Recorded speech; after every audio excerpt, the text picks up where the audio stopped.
Hotep Senu Hena Senut Tiren Ishakandugu Kemet. I hope you're doing well.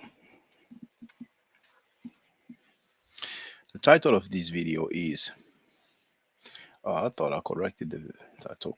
Okay, no, that's okay. On the website it should be corrected. Yeah, on the YouTube is corrected. Fine. So the title of this video is Hotep Shalom.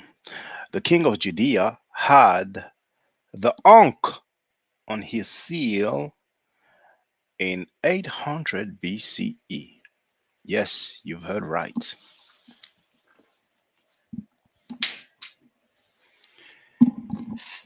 We have 6 people online. Hebrew Israelites is going to be something. It is going to be something. I was listening to Chris MVP Harris. You can go on YouTube. Actually, I'm going to share his channel directly. But if you just type in Chris MVP Harris and his account, show.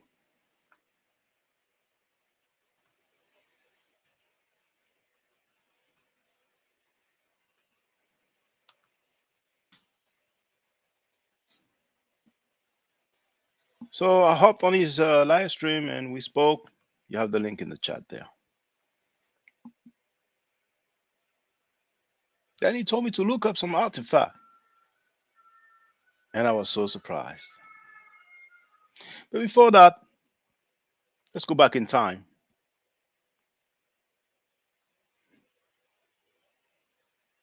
And see what a PhD showed to the people, to our people.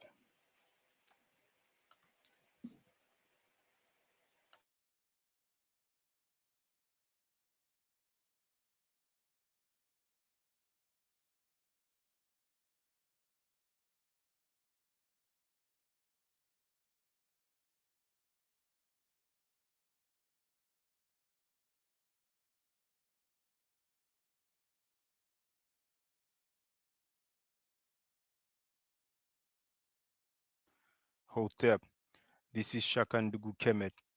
Witness a death blow to Wesley Muhammad's scholarship. Listen carefully, it's only going to be a few seconds. And Allah, the proto-Semitic Allah, further down tells us, was a black God represented by a black bull whose hide denoted his black skin. Here's the picture that he showed on the screen. It's a deity El, the god El. Pay attention to the crown or the headdress, if you will. This is a picture from the front of the same statue, a little closer, and a little bit from the side here. Now, this headdress is actually the Atef crown. If you go on Webster's online dictionary, that's what it says. Atef is the specific feathered white crown of the Egyptian deity Osiris. It combines the head jet, the crown of Upper Egypt, with red ostrich feather for the Osiris cult. The Atef crown identifies Osiris in ancient Egyptian painting. If you go to Webster's dictionary, Merriam-Webster. It says Atef. Hold on. A tall crown with a long feather on each side, shown in the art of ancient Upper Egypt as worn by Osiris. Okay, here you can see Osar or Osiris with the Atef crown. This is from the papyrus of Nebket. It's actually in the Louvre Museum, and you can see me filming that papyrus on the video entitled Reality Check. Why black people ain't going nowhere. But you might as well put Afro Style Reality Check, it's gonna come up. And in here, it's also from the Louvre Museum. You have Osiris in the middle with the Atef crown, and the description for it. If you go on the website of the Louvre Museum and you type Royal and Divine Triad, you can do a search and you will see they mention that he is actually wearing the Atef crown. Now, finally, you can compare the crowns. Okay, first you have the God of the Arabs Negroes, which first is El, but somehow, some way becomes Allah. But that's up to y'all. That's up to the doctor. And then you have the one that I showed you, Osiris. Then again, from the front, compared with another statue of Osiris, and then finally the same statue from another angle. This is just another death blow. I mean, there was others, but this one is a bit. It's really pitiful, but it is what it is. After the death blow, there might be the burial. Depends on the time I have in my hand or anything like that. But it's all good now. My name is Shaka Ndugu Kemet. My website is AfroStyly. That's AFROSTYLY.com/English. You can start by watching the documentary or the presentation, Introduction to Kemet. Learn some real history. You know what I'm saying? It is what it is. I'm out. Hotep.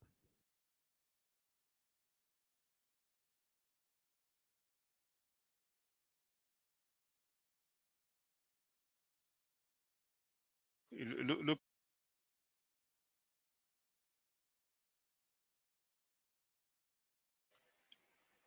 All right, we have 10 people online. I did not check the sound though. I will do that now. I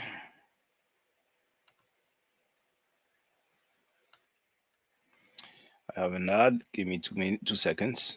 That's it. So how's the sound now? Okay, sounds good. So you've seen a PhD in Islamic study, a PhD in Islamic studies, showing the statue of the Canaanite deity El, but he claimed that it's Allah.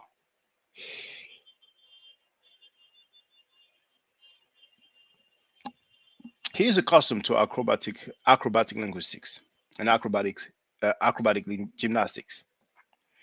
One riparian knight, followed in his footsteps. But you have seen that was the debate between him and Natural Tahuti. He presented that on stage,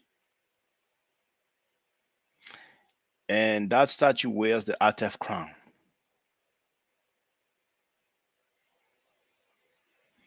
And furthermore, for those who might want to say, well, okay, yeah, well, he showed the statue, you showed the statue, but we don't have any reference.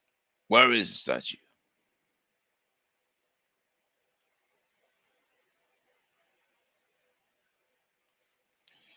I'm sharing the video once again. White Semites Black Awakening.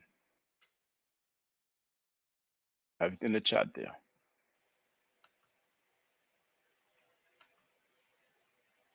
the goddess. This is your Semitic goddess. You see here?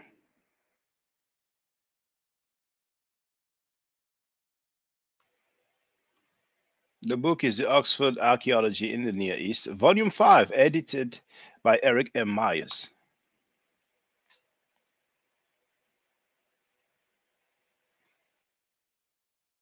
Oxford Encyclopedia of Archaeology in the Near East. Which page is this?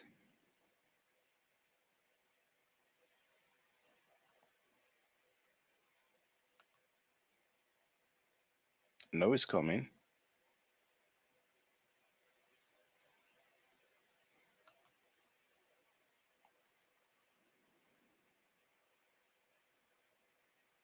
It's coming.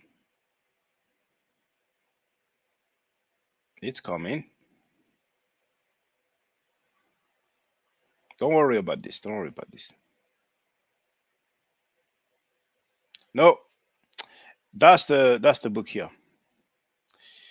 La cité d'Ougarit sur le tel de Ras Shamra, which means the city or the town of Ugarit on the tel of Ras Shamra. And the author is Marguerite Yon. This is from the French National Library, by the way. So, page 143. Uh-oh, there it is. That's the statue that the PhD in Islamic Studies presented to our people. You see, figure 14. So, figure 14, what does it say? Statue of the god El. In French, statue du dieu El en bronze et or. Translation, statue of the god El of bronze or in bronze and gold.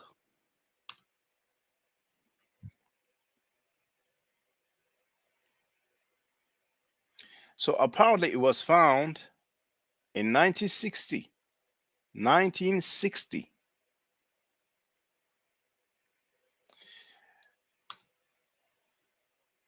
I hope they will say where it is located. Oh, there it is. Museum of Damas. And you have the inventory number here, 3573. All right. So, as a matter of fact,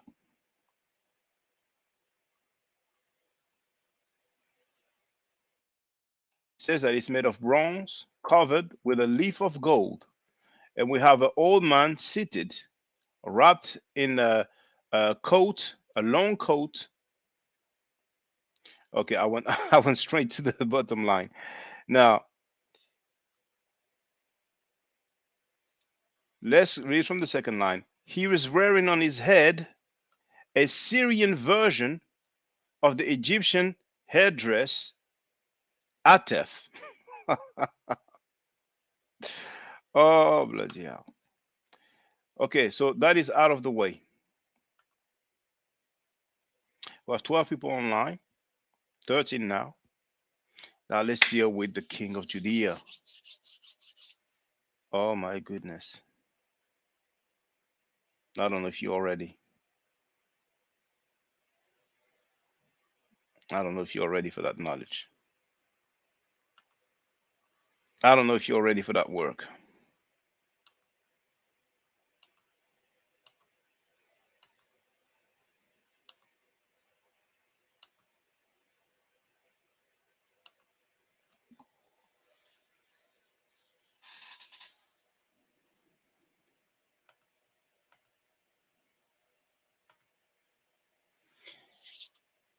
Evenu Shalom Hotep.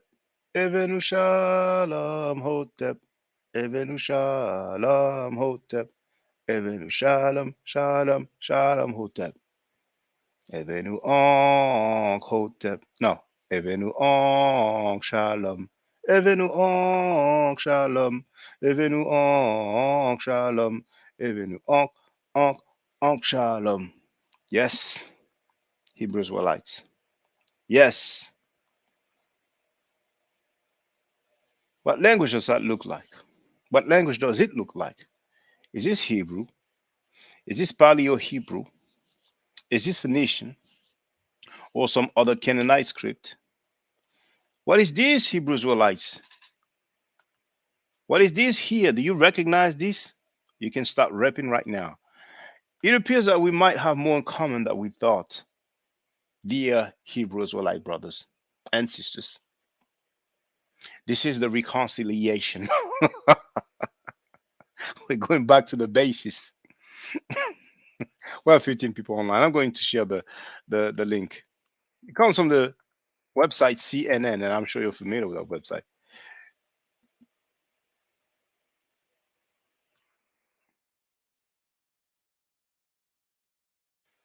Biblical king seal discovered in dump site.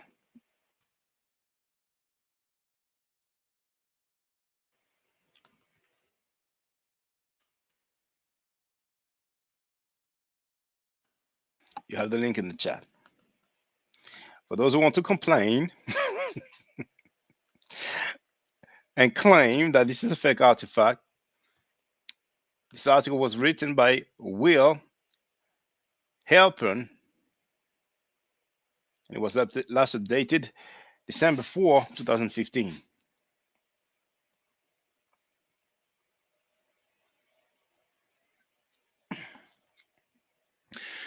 A dump site is the last place you would expect to find an 8th century BC seal for a papyrus document signed by one of the kings of Judah.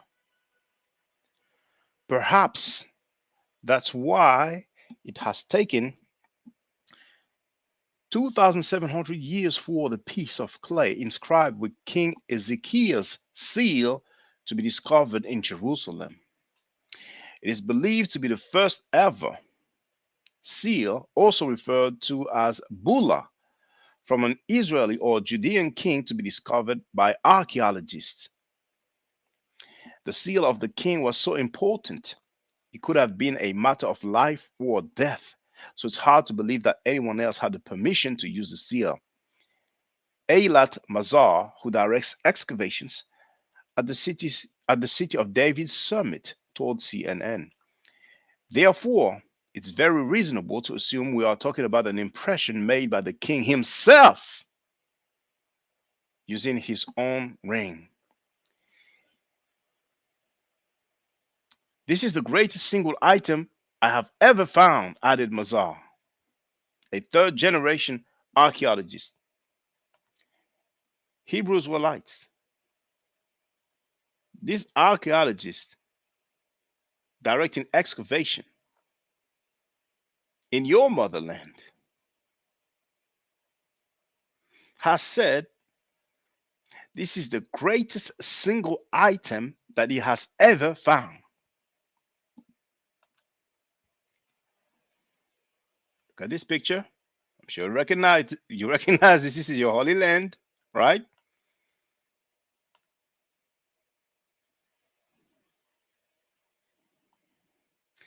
The Ophel excavations were conducted at the foot of the southern wall of the Temple Mount. How significant. When we see the location right here, you see the outline in red. When we see where this artifact was found, the oval bulla, which is 0.5 inches wide, was discovered by a team from the Hebrew University of Jerusalem.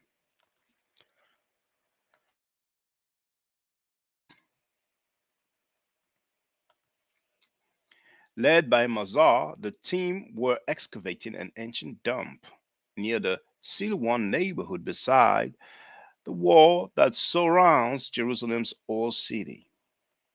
The site itself, along with the nearby city of David, is contentious because it is an Israeli archaeological dig in East Jerusalem next to a Palestinian neighborhood.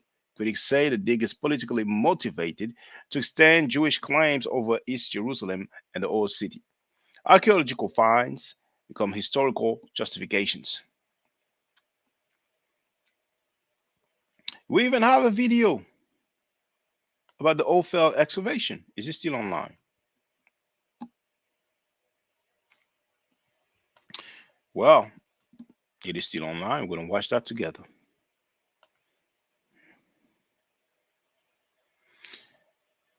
The seal is believed to have been discarded from a royal building with the rubbish. The impression on the clay bears an inscription in ancient Hebrew script that translates as belonging to Ezekiel, son of, that's in bracket, Ahaz, king of Judah. It features two-winged sun, It features a two-winged sun. You know, I thought it looked like it, but I didn't want to assume. Now, is the two-winged sun, S-U-N, a Hebrew symbol? So not only we have the Ankh, but we also have the two-winged sun. My goodness. My goodness. We have 19 people online. Hebrew Israelites, you can come back home now.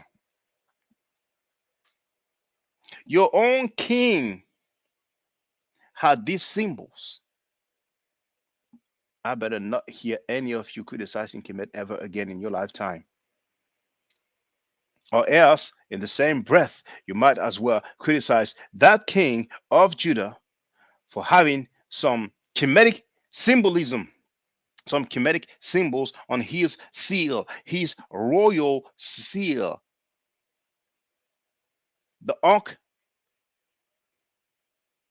was part of royalty, royal symbolism. Do you imagine? Can you realize the significance, brothers and sisters? Now, maybe that's why Hebrew Israelites can't show any artifacts. Some Hebrew Israelites might have come across this type of things, and they're like, well, you know what? I'm not going to share that. Everybody gonna see that the jig is up. We have the Ankh, we have the double winged sun. Oh man, we already have so many plagiarized texts. That's too much. And here, people don't even have to be familiar with the Medunachir, with all this ancient script. The Ankh speaks for itself. The Ankh is self-explanatory. But for those of you, for those Hebrews or like brothers and sisters who are not aware of this, it's time to come home. Yahweh Ra, Yahweh Amun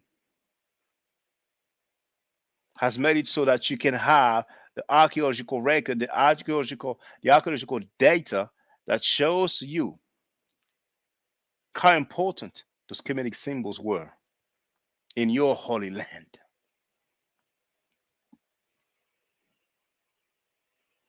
King of Judah, King of Judea.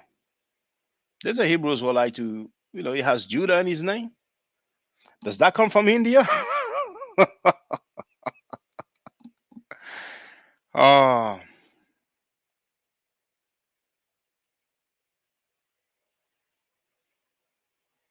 let's continue.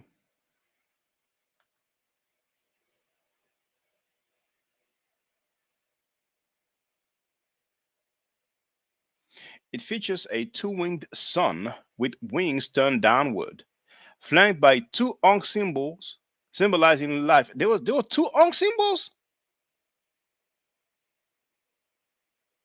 Where's the other one then?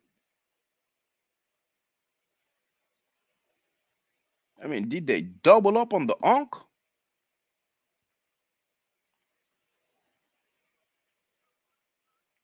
I will look for this thing on some from some other source, because sometimes when you have an artifact that is not in a very good condition, then they will have some sort of sketch. They have a way for you um,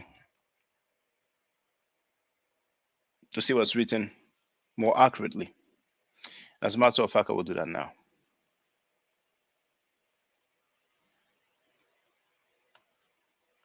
Did they even double up on the Ankh? My goodness. My goodness. My goodness.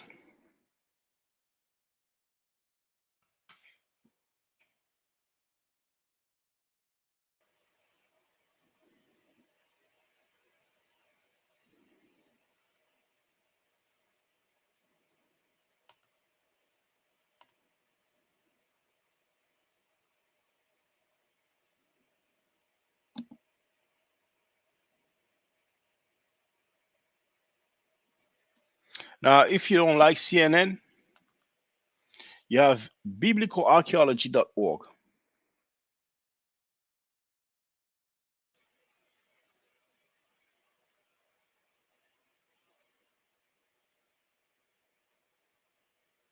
and I will share it after.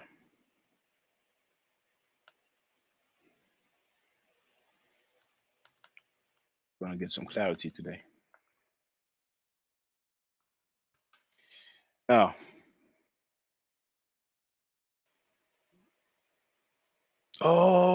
okay, okay, brothers and sisters. Okay, which website is this? It's the Washington Post. Oh man. Oh boy. Oh boy. Oh boy. Oh boy. Oh boy. Oh boy. Oh boy. I'm gonna finish with that article, and then we're gonna move to the next one. Oh my goodness. Brace yourself. Prepare yourself.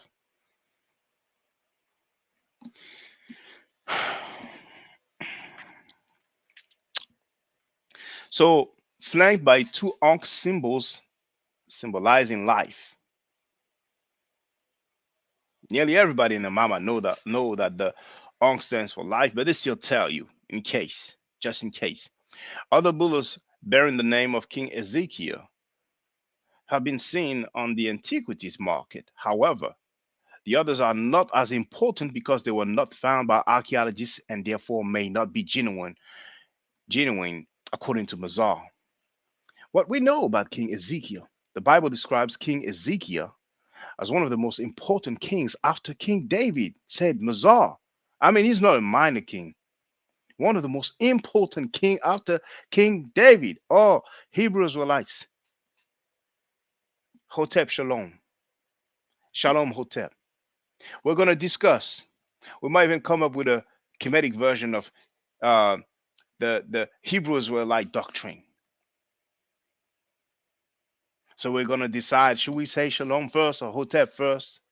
I would argue that, in all fairness, without being biased, since the Kemetic language or Medu predates any Hebrew derivative of the Canaanite script, we should say Hotep Shalom. But hey, if that makes you happy, we'll let you put Shalom first. We'll say Shalom Hotep.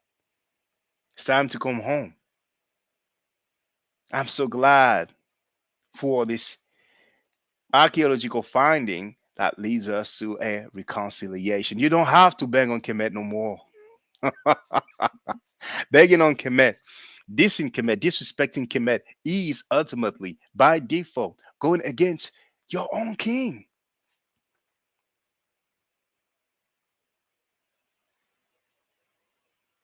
Now, when you will face Yahweh, how will you look like going against your own king?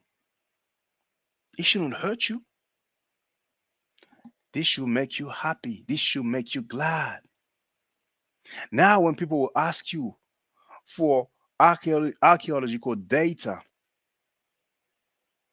supporting your narrative, you can share something of great significance.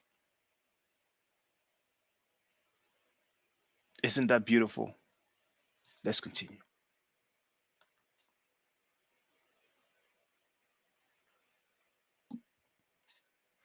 He was rich, daring, stood up against the Syrians.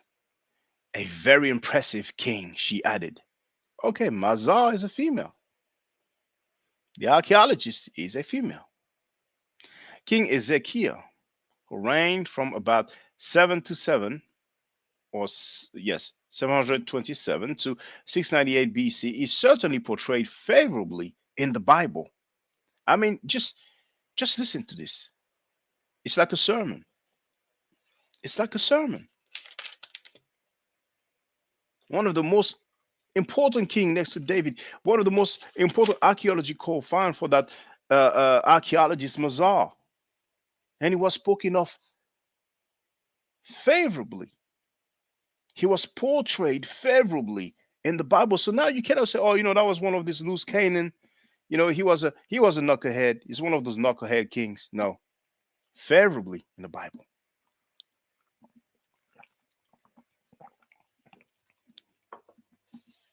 So if that king was spoken of spoken of favorably in the Bible. Which one of you Hebrew Israelite brothers and sisters would dare going against God's choice, the choice of Yahweh, the choice of Yahoo, the choice of Yahweh, and all these other names that you give him? You call him usually in English the Most High. Which one of you Hebrews were like, we're dare going against the Most High? I would love to see that. I would love to see that. Which one of you would do gestures of weapon, holding weapon, and beheading and all that? Who's gonna do that against God? Your arms are too short to box with God. Let's continue. Let's continue. The book of Kings 2:18-5 says of Ezekiel, after him was none like him among all the kings of Judah, nor among them that were before him. It has been claimed that Ezekiel dedicated his reign to the reversal of the idolatry of his father. However, Ezekiel's newly discovered private seal, which bears the name of his father, suggests that Ezekiel valued this link. And that's the end of the article here.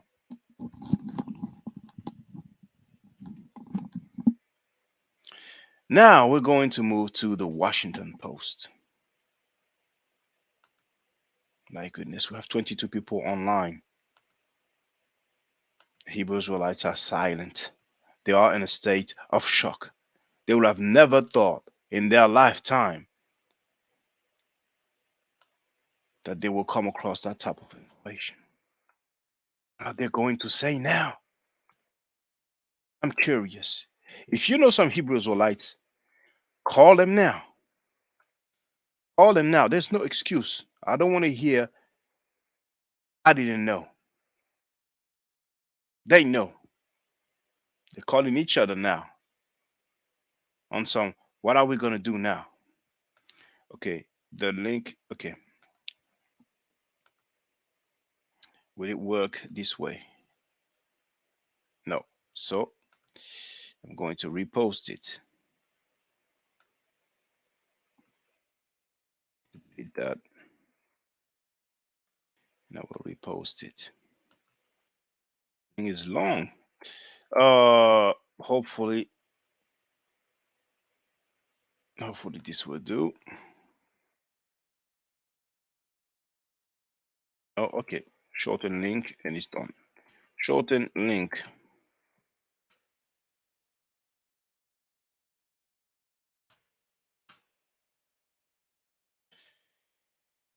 Link. Well, actually, no. The full link.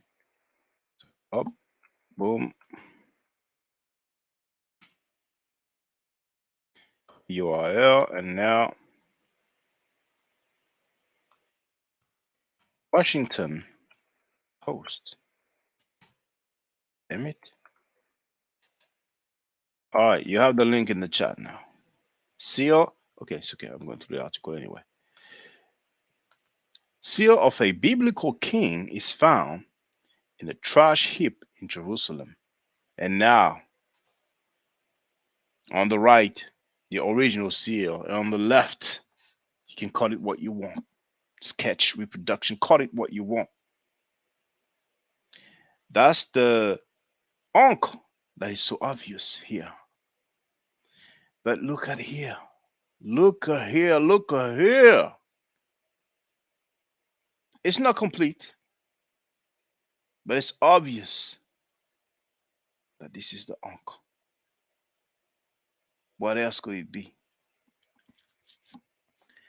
The King of Judah doubled up on the Ankh on his own seal. 24 people online. How do you feel, Hebrews or like brothers and sisters? I can help you getting closer to your God and your King. I can teach you that ancient language that inspired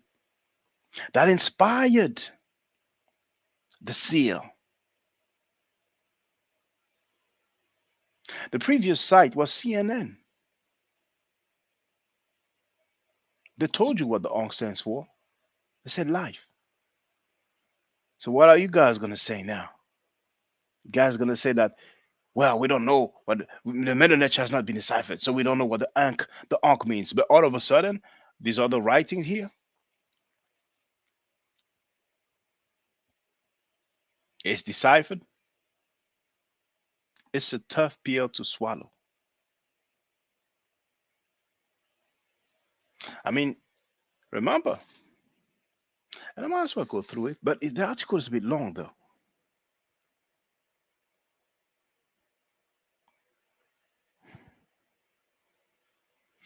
The article is a bit long,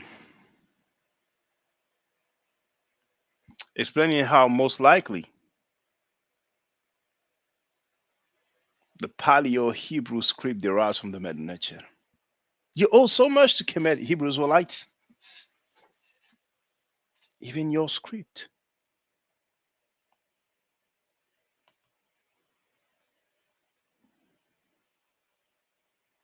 A clay imprint from the seal of the biblical King Ezekiel, right, was found recently in Jerusalem.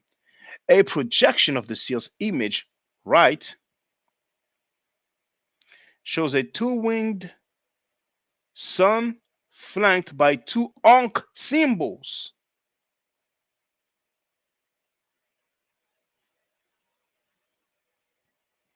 Now, the article is by someone called Tia Gose, dated December 7, 2015. The royal seal of biblical king, the royal seal of a biblical king has been unearthed near the Temple Mount in Jerusalem. The seal, a clay impression, depicted a two-winged sun with two Ankh symbols on either side, was once used to seal papyrus documents associated with King Ezekiel, who ruled Judea from 727 BC to 698 BC. The seal was unearthed in an ancient trash heap near the walls of the Temple Mount. Although seal impressions bearing King Ezekiel's name have already been known from the antiquities market since the middle of the 1990s, some with a winged scarab, oh my goodness, some with a winged scarab, dung beetle. Do you know what symbol this is? Oh, we have a Osam Ka, And Miss Sheni, Uncle Wasti Jet, it's Uncle been a minute, Johnson Nab. Uncle Justin Neb. How do you feel that the Hebrew Israelite brothers are ours? You know, we They are our brothers. They were Kemetic first, and then, they were lost in translations, and they took on the Hebrew Israelite identity. How do you feel, brother? you know if you're a Crip and then all of a sudden you become a Blood, or vice versa. If you're a Blood and decide to become a Crip, or if you're a Folk and you decide to become a GD, and you know, it's just I usually call you a Buster or something like that, but Hmm. not to use the gang analogy because they really Black family. But when you see things like this, that's Black family. What are you doing? And so you have to ask them. And I'm gonna show you some other stuff because me and you've seen this before. They haven't. I'm gonna show you some other stuff by the top translator in Hebrew. He's Hmm. the top translator, or in Arcadia, because Hmm. there's a bunch of these. This ain't even a what. And so when they say things like Paleolithic Hebrew and all that stuff, you probably want to keep that to yourself because it opens a whole box of Pandora for you from uh some of their astrology. When you start talking about the owl in ancient Kemet, which I'll cover in my book, and uh some of the meanings that they would use in astrology for it when they uh give praise to Amun and Horus. Hebrews giving praise to Amun and Horus in their astrology. All that stuff comes up. I'm gonna show it to you so you can put on your show. Just because I don't even get a chance to do shows. I just happen to be off today. Um, but it's just It's funny. They never like the when you bring up the old king of Judea, Amun, who named himself after Amun, and his father who used to worship Amun, and he used to worship Amun, and then they eventually killed him because of that. It's a whole Pandora's box, my Hebrew brothers. Get in the box. Come on, get in the box. We in the box. Come on, get in the box. Come on, brothers. Come on, bro. I have to find out how to say brothers in Hebrew. Man. Let's translate. Find out English and then I put Hebrew. Gotta, I mean, brothers and sisters, maybe it's Yahweh Ra that made me get this book. You know, a lot of them Maybe. don't even know that first. The first sighting of Yahweh is Yahweh and the Shasu Yahweh being subjugated to by uh the Egyptian. Brothers and sisters, if only you knew. If you only knew. And if you look up, remember we pulled up Benny Yah before, the son of Yah, who decided, and remember in ancient Egypt, if you were from another culture, you could use that name when you passed away. I want to make sure it was on spell it. But the son of Yah, Benny Yah, chose to keep his Egyptian name, Pa Heka Amen.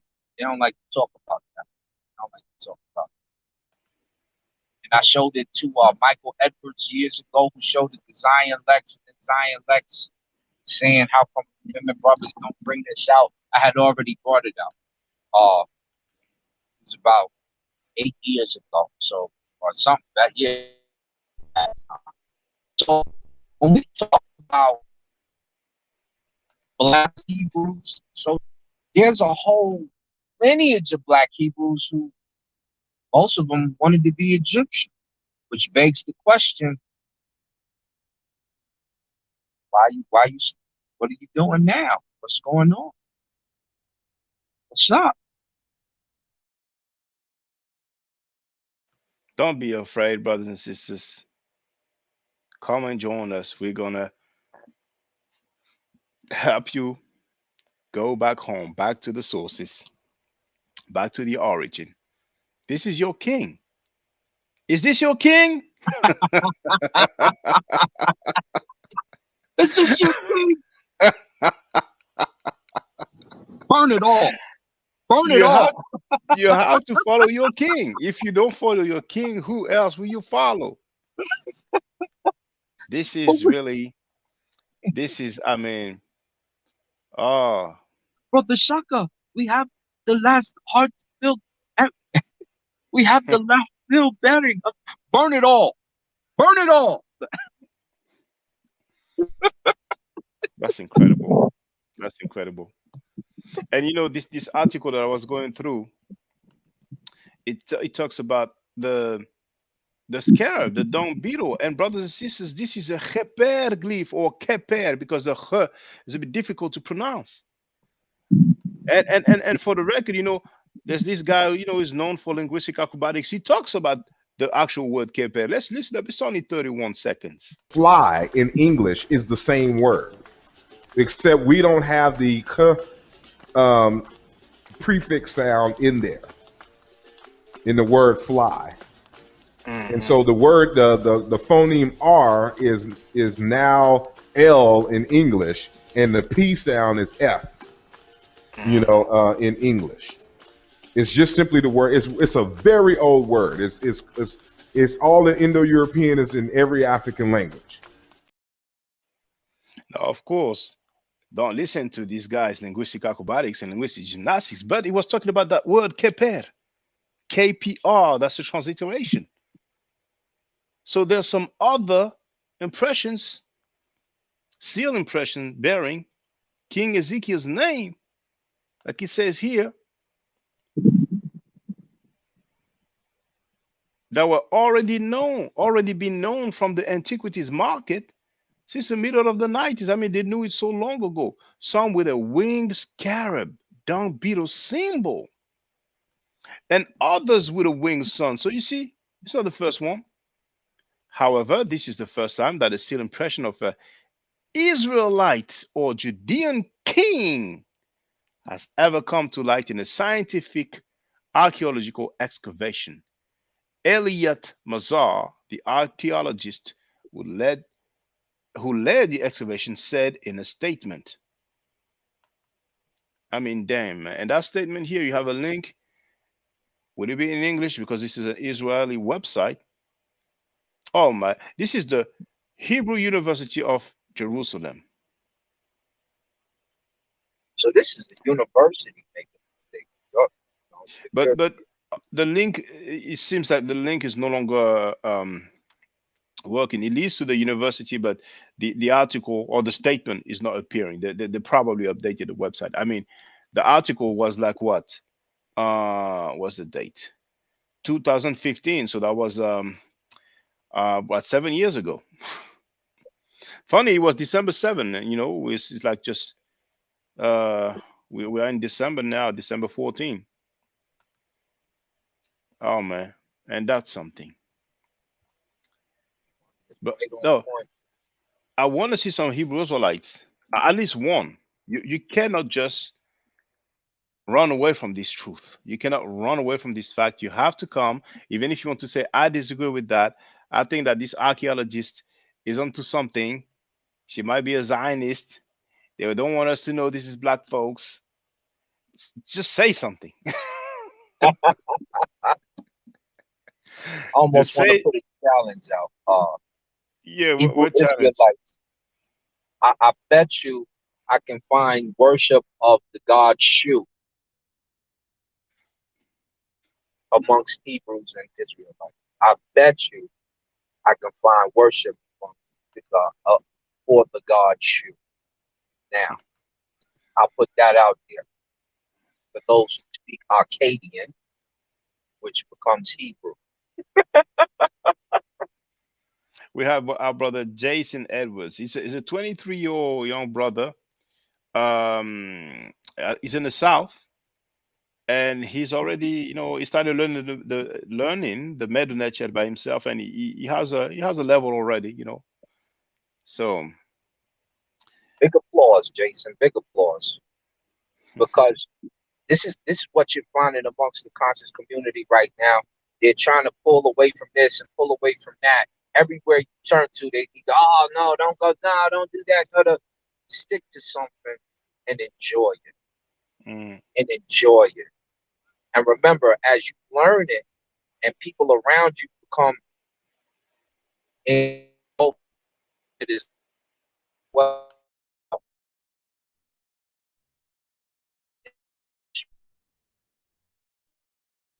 Spread.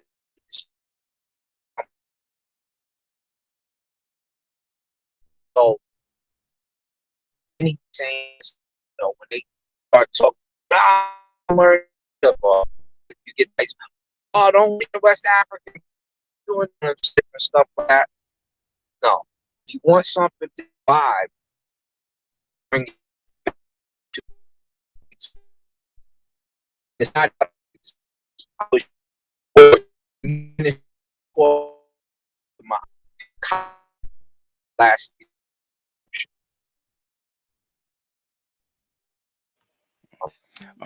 on my end, it's breaking very bad, but maybe it's just my end because I found out today with Chris MVP Harris that it was actually on my end that it was breaking up.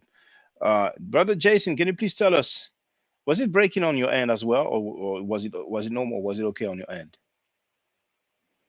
You know how many times I told Brother Chris that he was breaking up, and actually even, oh no, no, because I listened again to the other times and he wasn't he breaking up. Yes, Jason says he is breaking up, but I think the brother's gonna come back.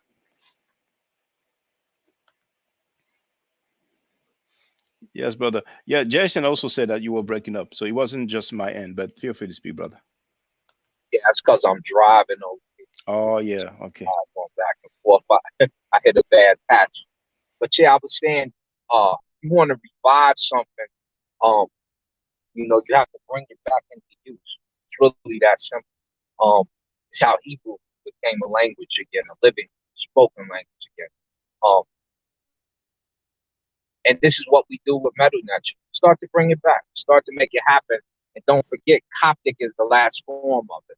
So pick up Coptic as soon as you finish our brother Ma'at, Shaka and Duke's course. You know, make sure you pick up you know, the the the understanding of the language. Why they like again after learn, and I'm probably breaking up again because I see it rolling and turning as I drive.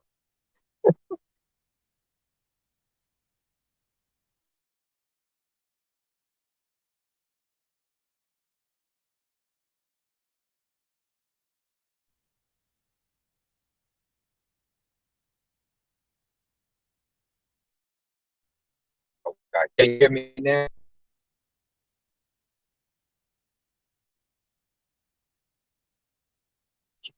Can you hear me again now?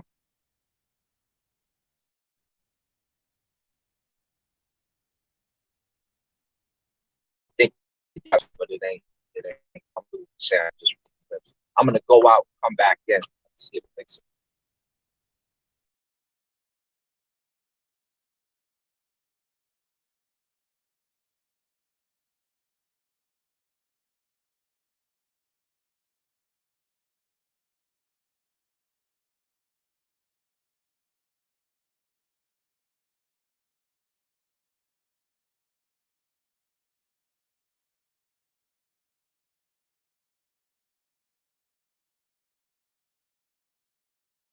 I'm muted.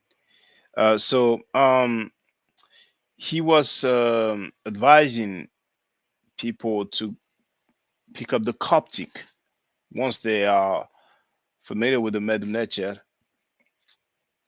with the classical script, and the Coptic, of course, being the latest phase or latest stage of the Medum Necher. If you know some Hebrews would like to, I would love to have one testimony. I would love some testimonials, but just one will do. Just one reaction, just one comment, whether the person is in agreement or not. Those people claim to be so thorough, man. For 3 hours, they couldn't demonstrate anything at all regarding their claims. And now that there's a discovery coming from some official people with credentials on their motherland, they are being silent. They don't have to be silent. Truth will set them free. But let me continue. King Ezekiel is one of the most famous of the Israelite kings. During his reign, he rooted out idol worship, spruced up the decrepit temple, and centralized power as told in biblical accounts.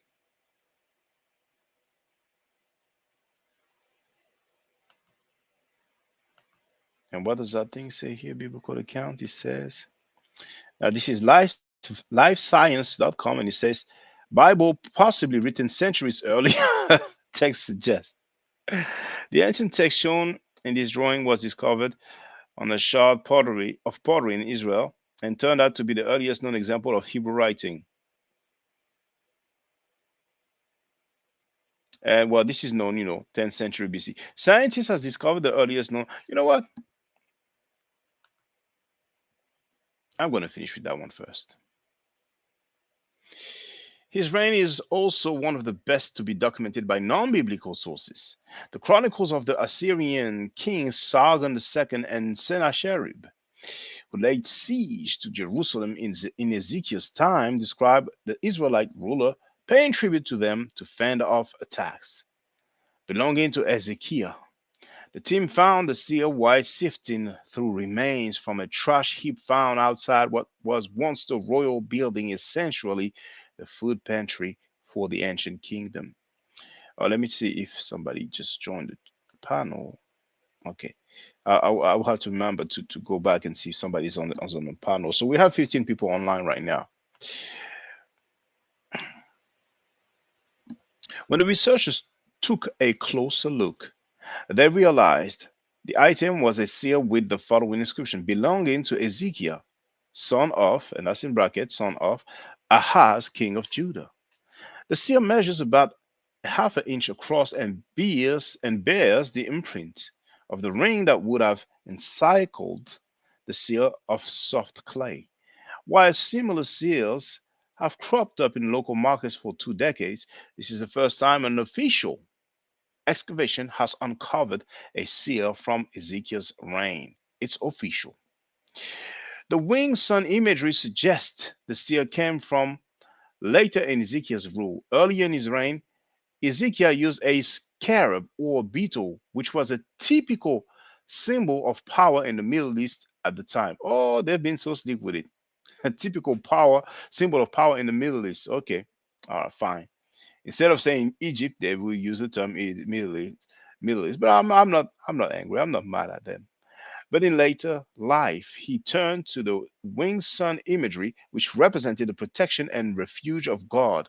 Other kings, such as those of the Assyrians, also employed this symbol, and Ezekiel's interaction with the Assyrians may have influenced his choice, the researchers wrote in a statement.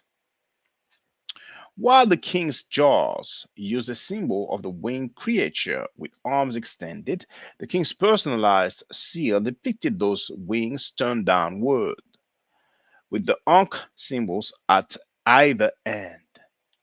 Last paragraph, the researchers hypothesized that the transition from scarab to winged sun occurred after Ezekiel was struck by a mortal illness. Ezekiel faced an all but certain death from something that modern academics say may have been anthrax. Ezekiel prayed to God, recovered, and went on to live another 15 years. Biblical accounts state his brush with death may have made the Ankh symbols, which represented life, even more significant to the Judean king. The researchers wrote in the statement. It's so funny because they talked about the Ankh symbols and they said what it represents, but they did not specify that this is an Egyptian symbol. Because if you read this and you're not familiar with the Ankh, you might think the Ankh represent life within the Israeli or Israelite or Judean culture or Hebrew culture. Babylon Dawn, please, brother, please use a webcam, please.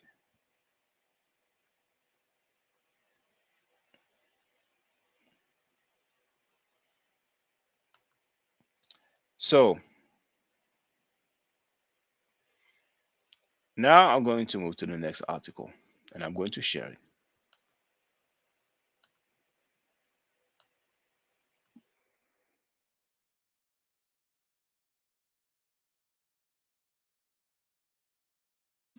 On peut dire this thing.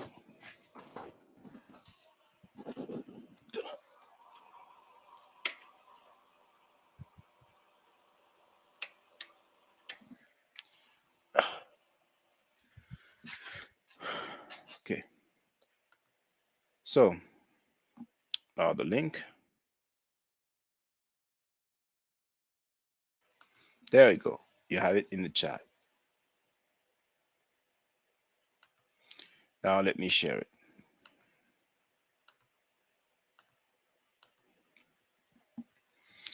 Now, this is an article written by Clara Moskowitz, published January 15, 2010. And the website is livescience.com.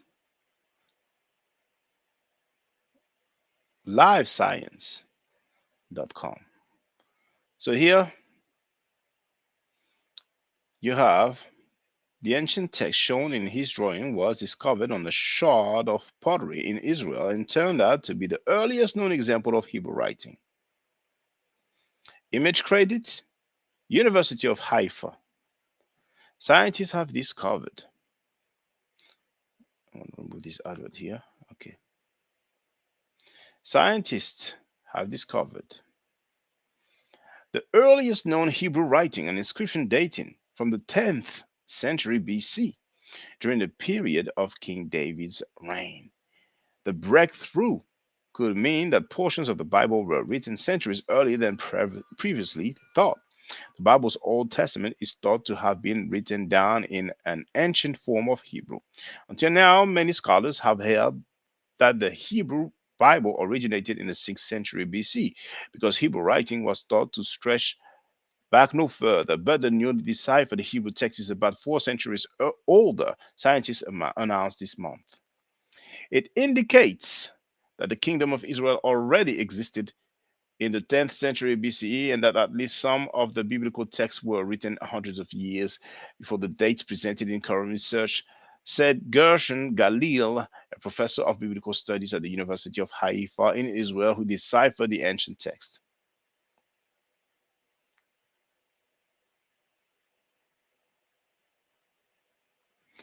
But in this article, they don't say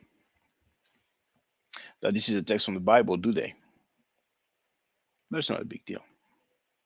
Now, let me see the panel. I see you still here, brother Babylon Don. And if you want to get on the panel, you're welcome, but please use a webcam, brother, please. And when I say webcam, it can be the mobile phone, it can be the tablet, it can be the oh, there it is. Greetings, brother. Greetings, my brother. Hey, give me 1 minute. Yeah, no problem, no problem, no problem. Okay, I'm coming in on my cam in 1 minute. I'm listening though. I just didn't Well, want you to say you about to go. but you have the camera here. I can see you. Yes, I know. I'm Okay. busy right now, so I just got Oh, my no problem, cam no off problem. listening. But I'm gonna turn it Okay. on in 1 second. All Okay, right. no problem, no problem, problem. So, yes, let me just do the other article. Now, did I do this one? No, that was the okay. Now, what is this here? Okay, I showed in the URL. Okay, so this time we're gonna do Biblical Archaeology Society. All right. I'm gonna shorten that link because otherwise, back here, it will be too long otherwise. So, copy URL there, then there, there. Oh, there it is.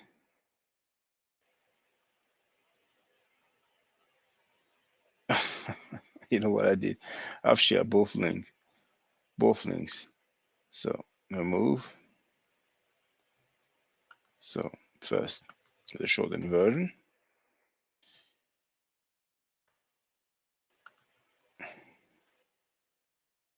See, and the title.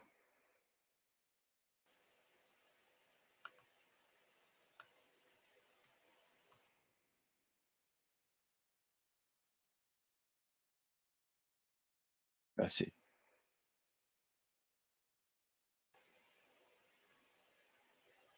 So you have the link in the chat. We have 22 people online. Let's go.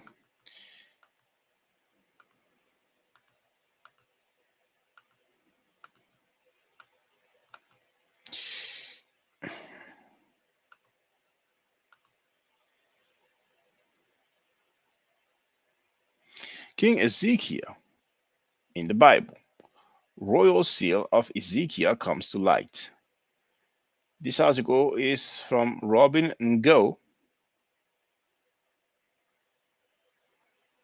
March 12, 2022. All right. The royal seal of, who's that person?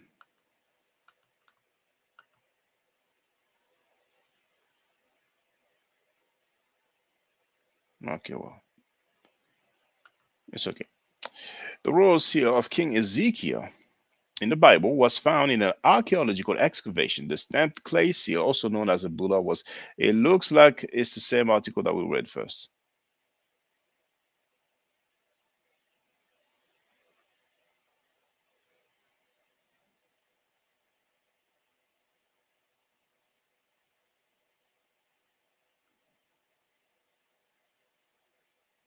So in the meantime, I'm going to see if I can find the article about the writing. forgot the title, but I will find it surely. It was probably a few months back.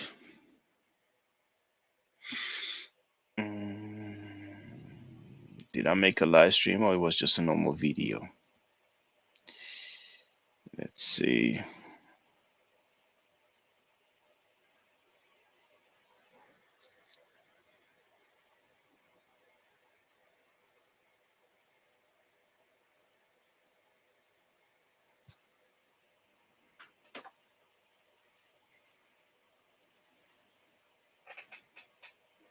I'm looking for it.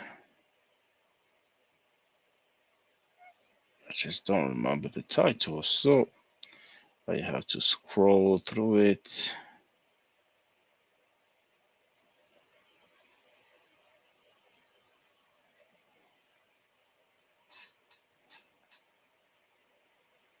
Maybe it was not a live stream, because I don't think, no, that was 8 months ago. That was surely not 8 months ago.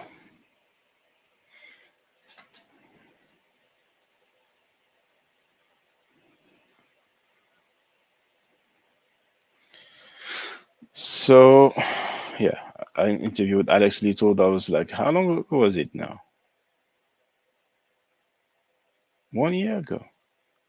All right, so it was just a normal video then. Let me scroll through the videos. Hopefully. Haha! The video is entitled How the Alphabet Was Born from Hieroglyphs. And this is also from the Biblical Archaeological Society.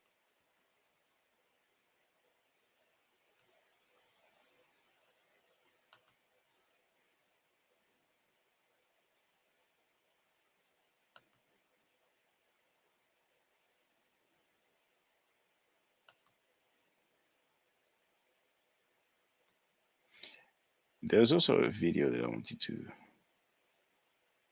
share.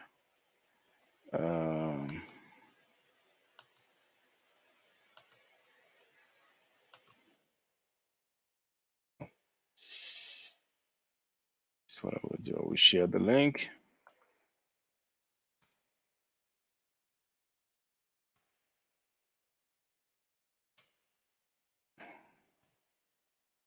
It's in the chat.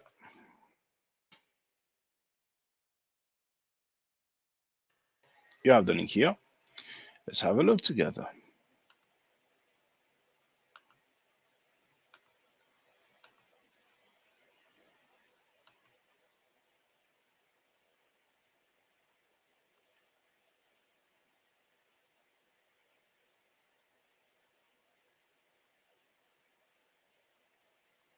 Oh, I want to know if it's the if it's that dude. I don't even want to hear the dude's voice.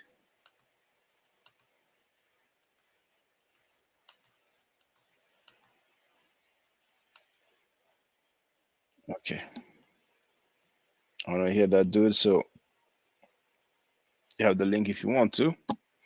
There's another video here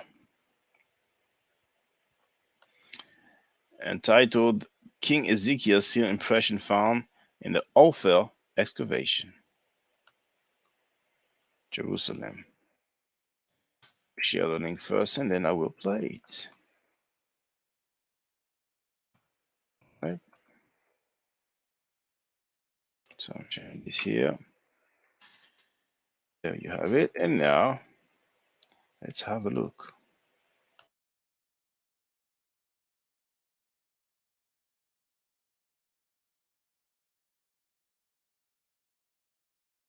The stories of the many of the stories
and also on this tiny clay seal impression, known as a bulla. It says, belonging to Hezekiah, son of Ahaz, king of Judah.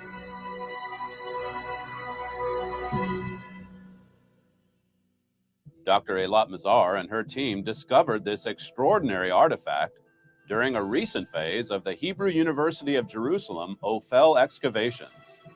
In archaeological excavations we conducted in the Ophel area, we found a most unique item, that is the private seal impression of King Hezekiah. This is the first time that such an item is found ever in archaeological excavations. This is so tiny, it's just 1 centimeter, and it was found during the wet sifting. It's a system that makes it possible for such an item to be revealed, otherwise it's so easily get lost. And we can see very easily the name of King Hezekiah, the symbol that he chose to put on his seal impression, with the sun disk with wings and symbol of life on both sides of the wings. And of course, this is a seal, private seal of the king, that most likely held by the king and by nobody else. And we found it. We found it in a royal quarter. That means that we get as close as possible, tangible as ever, to King Hezekiah himself. Of course, one of the most important figures in the Bible, King Hezekiah, known from Assyrian documents. Of course, he is well known from the Bible itself. And now we get to touch him as close as we can get by the archaeological evidence that was found in the excavations themselves, conducted for many years at the Ophel site. Archaeological digs on the Ophel have occurred on and off since the middle of the 19th century. But only in recent years have royal structures and royal artifacts been uncovered in Jerusalem that closely correlate to the biblical descriptions found in the books of Kings and Chronicles.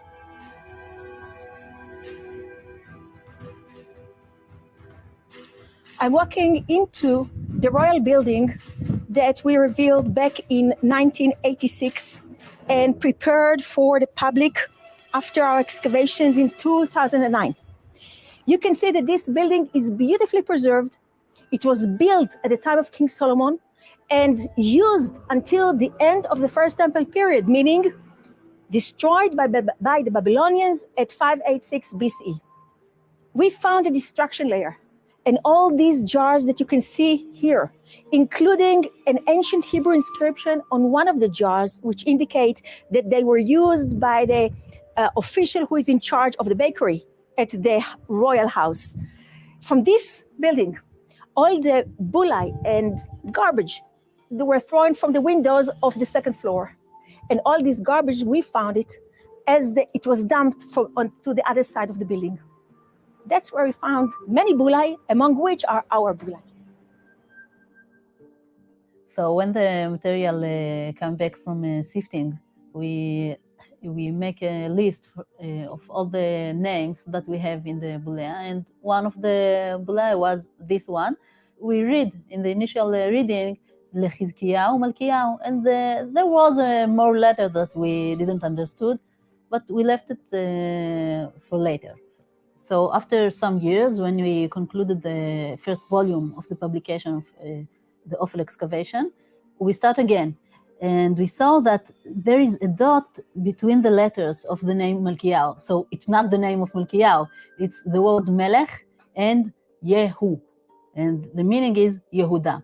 And then we come back to the letters that had missed, and we understood that there was the name of Chizkiah's father, Achaz. So in the seal that pressed this bulla, there was the letters Lechizkiyahu, Achaz, Melech Yehuda. So this is a royal bulla. 14 generations after King David, Hezekiah ascended to the Davidic throne in Jerusalem. The northern kingdom, Israel, had just been conquered. In the southern kingdom, young King Hezekiah started his reign by purging Judah of pagan religious customs. Later on, the Bible says, Hezekiah rebelled against the king of Assyria and served him not. The Assyrian king Sennacherib came against Judah and conquered many of its cities. This is recounted in 2 Kings 18 and Isaiah 36. It's also recorded on the Annals of Sennacherib. Regarding Sennacherib's invasion of Judah, one prism on display at the British Museum says, "As for Hezekiah the Judahite, who did not submit to my yoke, 46 of his strong walled cities I besieged and took them. Hezekiah himself, like a caged bird, I shut up in Jerusalem, his royal city." Sennacherib considered the takeover of one Judean city, Lachish, to be so important that he had the conquest portrayed on large wall reliefs at his palace in Nineveh. Today, many of these well-preserved reliefs are also on display at the British Museum. After Lachish, Sennacherib's plan was to lay siege against Jerusalem. Anticipating the attack, Hezekiah famously cut a 1,700-foot underground tunnel to deliver fresh spring water into the city. Today, this conduit is one of Jerusalem's most popular tourist attractions. It's an engineering marvel that is referred to in both the books of Kings and Chronicles. And it was carved through bedrock to protect against an Assyrian siege that did not succeed. History and archaeology correspond with the Bible. There is no destruction layer laid down by Assyrian siege weapons. There are no reliefs of a Jerusalem conquest along the palace walls in Nineveh. All right, I don't need to play the whole thing. You have the link in the chat. Hebrew Israelite brothers and sisters, we're going to have more discussion. Even if the Hebrew language can go back to 1000 BC, which other sites state as well, like Encyclopedia Britannica 2012 as well, from memory, you know, I mean, I could look it up now, but the Medunet chair goes back to 3000 BC. Actually, even before that, but I don't even know why I said that. That's the first dynasty with King Narmer or Menes or Meni or Mena. But let's say Narmer. So I can introduce you to the ancient language, which obviously had some importance in one of your most popular kings. So it's been a good hour and 18 minutes. The Hebrew Israelites did not show up except Babylon Dawn, but he's busy right now. So I'm working tomorrow. Yes, I work full time. So I'm going, oh, Babylon Dawn. Feel free, brother. You're muted though. Yes. How you doing, brother? Chaka? I'm chilling. How about yourself, brother? I'm doing pretty good. I'm doing my best. Did you I think you forgot to mention, wasn't it this show that I was on when I told you guys, wasn't it you and Sekou that I told that the Hebrew Israelites originally spoke Meduneta? Yes, you did say that. You did say that the laws written on the tablets that Moses got on Mount Sinai was written in the Medunacha. Yes, you did say that. Okay, now tell me what language is that coin written in, that seal? What language is that on the seal?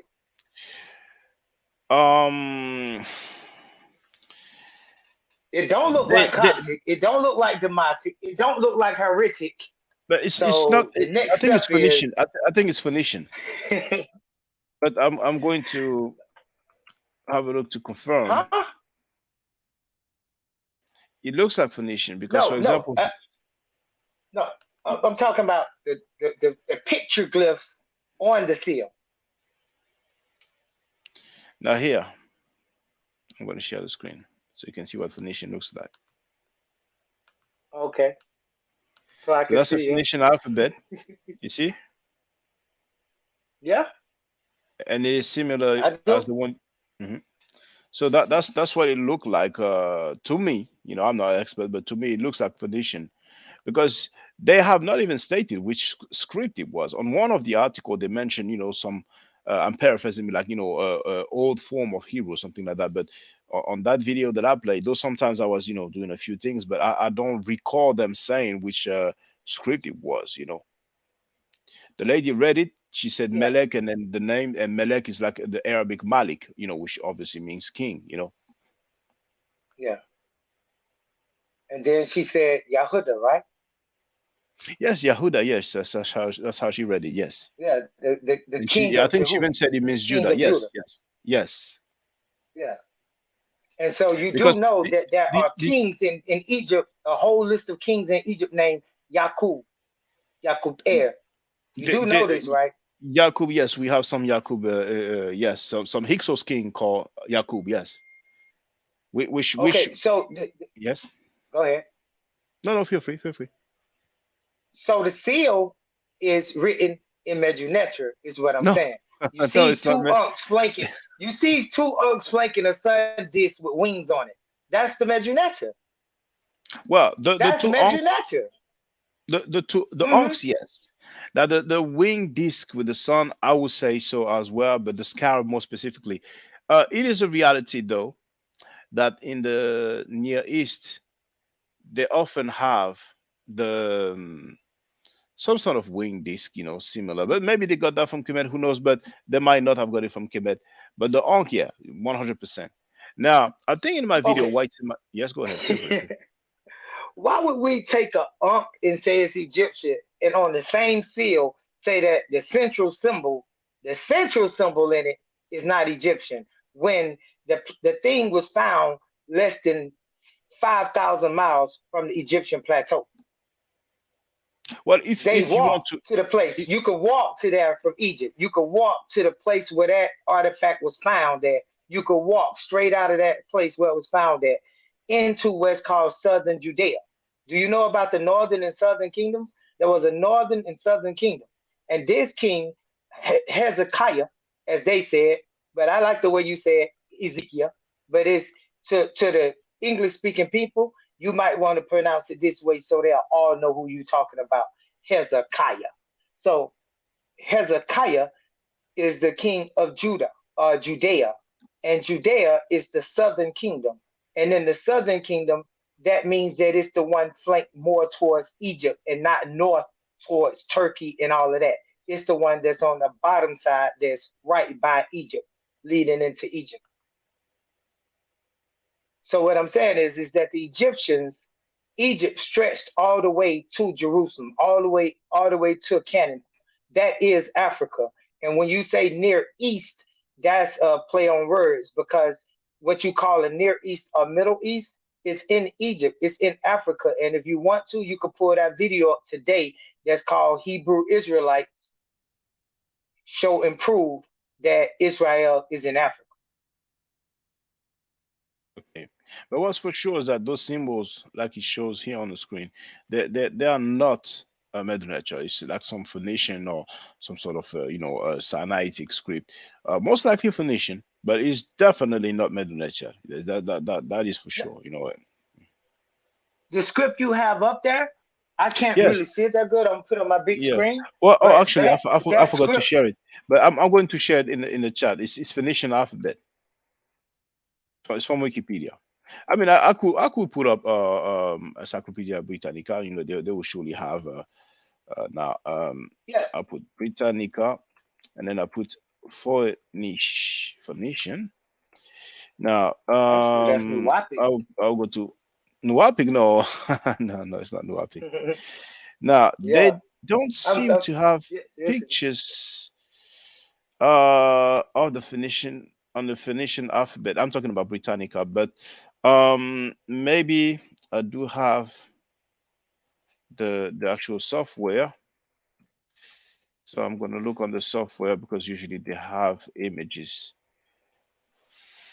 okay. So I'm gonna try. It's gonna take a few seconds to load up. That's it. So this is done, but it's not finished. It's going to open. There we go. So I'm going to put Phoenician for, hold on, boom, Phoenician alphabet. Let's see. Let's see what we have. So Phoenician alphabet. Oh, now Phoenician writing. Okay, let me share the screen. So, oh, snap. There, window, boom. So it's probably small on screen, but this is a Phoenician text inscribed on the stone, first million BCE. And there's other images as well. No, that's not Latin. Oh, they don't have anything else. Is that all they have? So Phoenician language maybe no, but that's all they have. That's all they have. But I mean, of course, if we go on Google Images, we'll surely have many examples. But then we have to check, which site it is and make sure it's reliable. So I guess so far Wikipedia and Britannica, will do. I don't think anybody's going to dispute that. But feel free to add on, brother. You're muted, brother. You're muted. You're muted. You're Okay, muted. respect. Yeah. Okay. Yes. Yeah, I admit it. I'm saying this though, Shaka, is that I agree with you when you say that it's some kind of Phoenician script. Okay, but then it just turns into a bunch of wordplay. Because who are the Phoenicians, bro? The You see what I'm Phoenicians is saying? They are North mhm. Africans. They are Punic No, people. They no, North, yeah, yeah. no, no. The I mean, Phoenician according people. to the Bible, according to the Oh, Bible, the Philistine are Egyptians. They are Mitzraymites. no, no. The Philistine people. That's basically Palestinians. No, And I the didn't and the say Phoenician. Philistine. I said Philistine. Uh, is there a difference between the two? Now you going in and out, Shaka. Yeah, there's a difference. It's a difference in the name, so it's a difference in the people. I told, I try to tell people they name Okay. How themselves after us. how, Ever how since the how do you beginning of time, they've been naming mm, this. how do you spell that Okay, that word? That word you mentioned. How do you spell it? Yes. Philstim. I don't think we'll have an entry here. So I will look on Wikipedia. Um, well, actually, Britannica. Let's try Britannica first.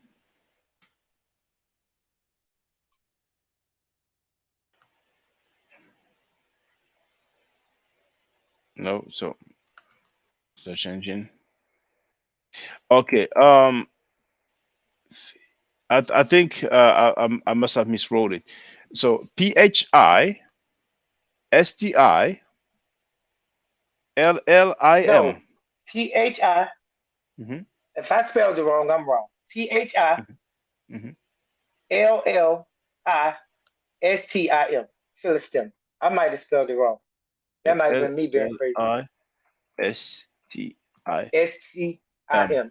Philistim, Okay. like Phil Stim. Yeah.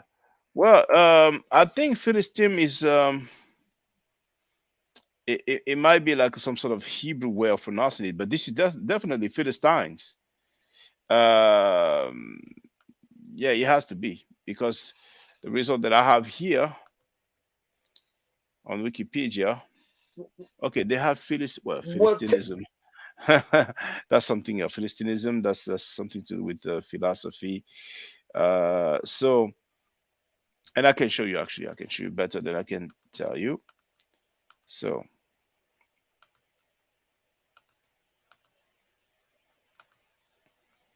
I'm Philistines. listening to them. We have the Hebrew. We have the Akkadian. And in Hebrew, indeed, it's like a Pelishtim. You see. So those were people who lived, in Canaan, in the south coast of Canaan. And Phoenician, for the record, you are asking who are the Phoenicians, but those people were stretched from, Canaan to Lebanon, Sidon, Lebanon, and here I can put up the Encyclopedia Britannica, and it will confirm. So it doesn't come from me. I'm about to confirm me though. You ready? You said come again? You ready? I'm about to confirm what I said though. Are you ready? Okay, yeah, I'm ready. But just hold that thought. I'm just going to show. So what was it? Phoenician. So Okay. for Phoenicians, Phoenician people. So here it says, it join. Oh, it's quite small. If I enlarge it, okay. Well, okay. It's a bit small. So it says this is Britannica 2012. One of a people of ancient Phoenicia. There were merchants, traders, colonizers who probably arrived from the Persian Gulf circa 3000 BC. By the second millennium BC, they had colonies in the Levant, North Africa, Anatolia, and Cyprus. They traded wood, dyes, embroideries, wine and decorative objects, ivory and wood carving became their specialties. And the work of Phoenician goldsmiths and metalsmiths was well known. Their alphabet became the basics of the Greek alphabet. Okay, let me go to Phoenicia. So, ancient region. Wait. Let's not go so fast. Mhm. Well, actually, I finished. I finished with Phoenician because um, it doesn't say, it doesn't give where it is. I mean, it doesn't say where they originate from. It says where they had colonies in the Levant, North Africa, Anatolia, which would be like the area in Turkey, and Cyprus. But here, if we go to Phoenicia, here they tell us that this is an ancient region corresponding to modern Lebanon with adjoining parts in modern Syria and Israel. You see? So that's the Phoenicians, that's their territory. But feel free, you wanted to share something with us. Yeah. All I was gonna say is that, like, I mean, like, we can look up stuff that the enemy has written and defined as the people, or we can use our own linguistic skills and etymological skills and the things that we have been trained in. Like you yourself say that you speak Arabic and you speak French and you speak the Medjugorje. I Well, don't see Arabic, nothing that would be barring you. Go ahead. Arabic. I'm familiar with the Arabic, but I'm not fluent in Arabic. I'm actually still learning the Arabic, so I know some Okay, of it, but but but go yeah, ahead. but that's good enough. That's enough to do what we're doing here. And so when you take something like a name like Phoenician, now if we look up Phoenician, we'll find Mediterranean. We'll find the color purple. We'll find the people that made the color purple, that Yeah, produces it, Phoenician. Brother So, but Haile, that wasn't mentioned in your definition at all. it's true. Brother Haile says that to me many times. It's the elder. You might have seen him. He's from Bermuda. Haile Yeah. Griot. He states that many times that originally it links to a particular color, but today that's just really the term. It's not it's a term that's accepted. That we use. So No, the color is important, and what we use today is not important because we're talking about ancient times and not today. If we were talking so about today and the map today, and you were asking me about Phoenicians today, that would be the answer. But if you was asking me about ancient Phoenician people, mhm. then the ancient Phoenician people were North African and lived in the Levant. And North Africa is Egypt, and the Levant is Africa. And that's what's happening here. And y'all just switching names and then say stuff like in Israel, before Turkey. Oh, that's still Africa. The Levant is right before you get to Turkey. So if we had vassals or cities in Turkey that we ran and manned, that's cool. But the main part of our people are African. Phoenicians are African. Phoenicians are not Asians. Phoenicians are not Indians. Phoenicians are not Caucasians. Phoenicians are African. That's who they are. They're not Babylonians, Iranians, none of that. It's strange when And you I say the gave you the Phoenicians link. are. Yeah, and I gave you the link that the Phoenician, the true word for Phoenician was originally Punic. Punic. Punic. That's the original people. And when you look at these people, they're gonna be Hannibal, Hamilcar, the people of Carthage, and then you can go back to where they trace their lineage from, Babylon, Nimrod, Hammurabi, and things like that. So yeah, this is who we are, bro. We are black people. And so you keep skipping by the point that I keep making, though. Maybe you would get with us if you would just look up the video I asked you to look up so you could see for yourself the government sign that shows that Israel and the Levant is in Africa. And then maybe you'll stop saying what you know is already incorrect. Well, the Levant. So you consider that Israel? Okay. Oh, Aquan. No, not me, the government. You Not can look it yeah. up. Okay. Well. Okay. I will have a look at this. Just one moment. Aquan, you said you would get a webcam. You said you ordered it actually, but we don't hear you though. Aquan, can you hear me? Okay, Can hello. you? All right. Yeah. So you said you ordered the webcam. Where is it? First, my brother, my man right here, he's dropping that fire right now. Okay, fine. So you're also a Hebrew Israelite. No, I'm not a Hebrew Israelite, but he's right on this point about the Phoenicians being black. Okay, that's good. So can you use a webcam, please? Can you use the smartphone? Because you said you have a flip phone, but I don't believe you. Yeah. Okay, well, you're welcome to use a smartphone whenever you're ready. You're welcome. Okay, so Babylon Dawn. Can you tell me where to go to find that thing you mentioned? The government saying that the Levant is Africa. Oh, it's a video on YouTube. Mm-hmm. It's called Hebrew Israelites. Hebrew Israelites. Prove Prove Israel is in Africa, basically. Israel is in Africa. If it's too long, I ain't gonna watch it. It's Now, 2 how long minutes is and it? Okay, 36 yeah, seconds last it's time I okay. checked. Yeah, fair enough. Yeah, fair. It is indeed. So I'm gonna play. So now there's the advert. I'm gonna skip the advert, and then we're gonna have a look. I hope it's the right video. It is the right one. I'm gonna share the link in the chat. So that's the link in the chat. Hebrew Israelites prove Israel is in Africa and the original inhabitants were black. And now I'm going to share the video. I'm going to mute my mic first.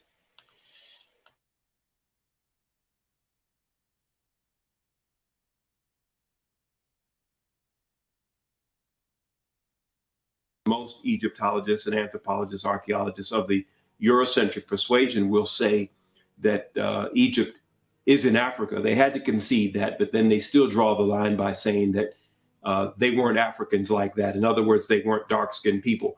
And of course, this is all part of the Great Deception. And the reality is that if they give up Egypt, ancient Kemet, if they give that up and say that that was a part of Black Africa, then they will also have to give up Israel. And that's why they draw the line at Egypt, because if they give up Egypt, they've got to give up Israel. Now, we're going to go over here, and I'm going to show you where Israel sits on the African tectonic plate, which means that Israel is northeast Africa. Now, when we look at this map, this is the Sinai, okay? This is the Red Sea. This is Egypt. This is the Sinai. This is Israel. All right, this is Saudi Arabia over here. Now, if you see this in Hebrew, it says Haluach Africani, the African plate. Here it is right here. Israel is sitting right here. Israel is sitting on the Haluach Africani, which means that Israel is northeast Africa. Without question, we are in Northeast Africa. We are landlocked to Egypt, with the exception of the Suez Canal, which was a man-made ditch, a boundary now between, in fact, it's not even really a boundary anymore since Egypt has reclaimed the Sinai Peninsula. But nevertheless, even those of us who are Pan-Africanists in our thinking and Afrocentric, we forget and we leave off that portion of Northeast Africa and don't want to claim anything beyond that. Europeans classified this area as the Middle East, you know, and then since this the Middle East, the other question, where the Middle West, where the Middle North, and where the Middle South? They don't have no geographical terms like that. And the only reason why they use that term, Middle East, because it disconnects the proper connotation that should go with describing this land geographically.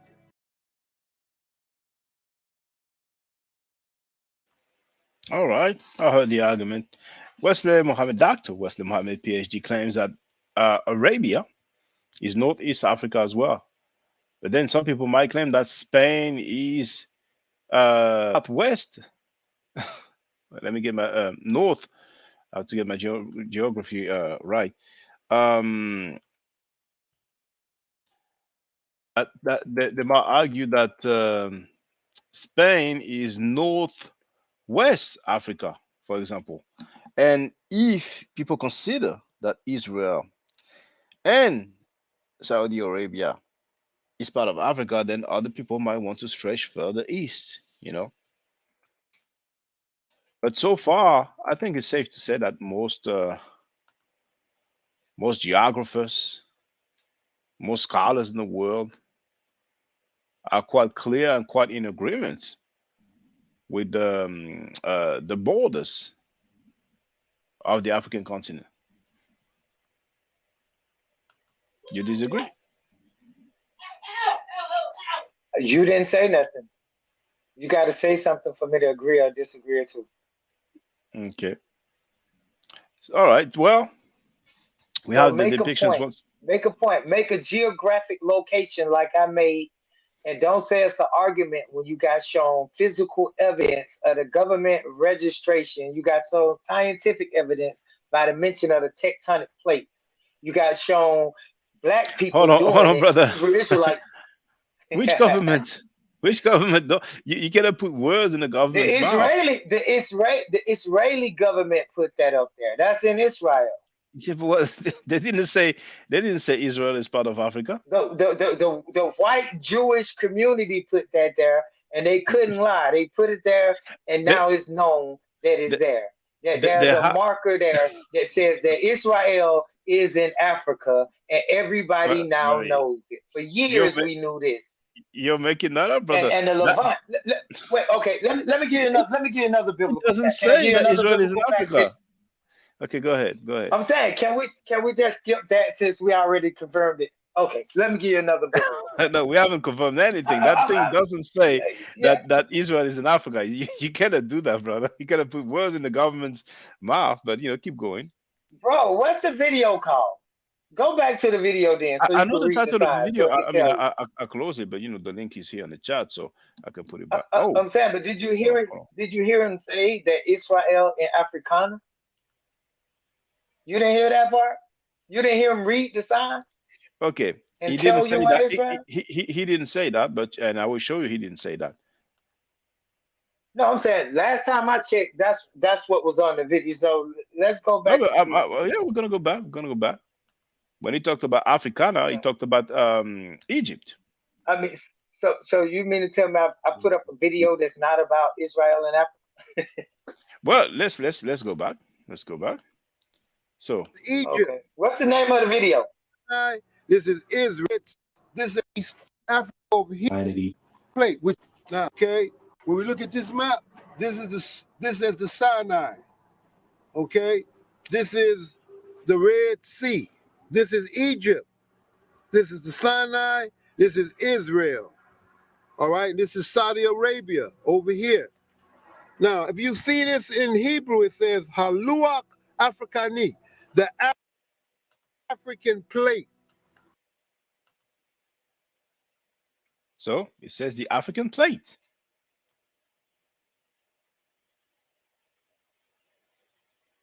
You're muted, brother. You're muted, brother. I'm saying you can keep playing that. Keep playing it. I heard it say African plate. I know what a Yeah. plate is. So it Yeah. never says this thing here doesn't say that Halua Israel is in Africa. Africana. That means in Africa. Is in Africa. The part where it The says place is in Halua Africa. Africana, and you see his finger pointed at Egypt. You gotta put words in people's mouth like that, Egypt is brother. in Africa. What are you claiming that Yes, Egypt is yes. not in Africa? Egypt is in Africa, but the government of Israel does not say that Israel is in Africa. You cannot make that up. Okay. Did you hear the brothers say Sinai is in Africa? Because Sinai is in Egypt. But he pointing at Sinai on that map. Most part of the Sinai is Okay, part of Egypt. Yes, we gonna agree. You kept saying that the language was Phoenician. I knew you was gonna say that because you've been trained by the Rockefellers and the Oriental Institute. I No. understand, and the Rockefeller Museum in front of the place where they found that little stone at. But I want to correct you on something that Israel.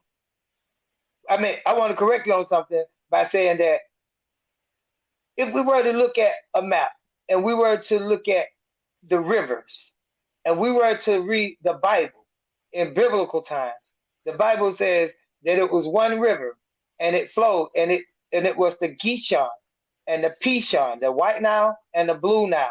And the one river became four rivers, the White Nile, the Blue Nile, then it became the Tigris and the Euphrates, the Hiddekel River. So these are the four rivers: the White Nile, the Blue Nile, the Tigris, and the Euphrates. Now, I want to let you know something. This is one river. It's no river that flows on two continents. But according to your logic, if Israel is not in Africa, and Canaan is not in Africa, and the Tigris and Euphrates is not in Africa, that means that one river flows on two continents. And that's a lie. Rivers don't flow over continents.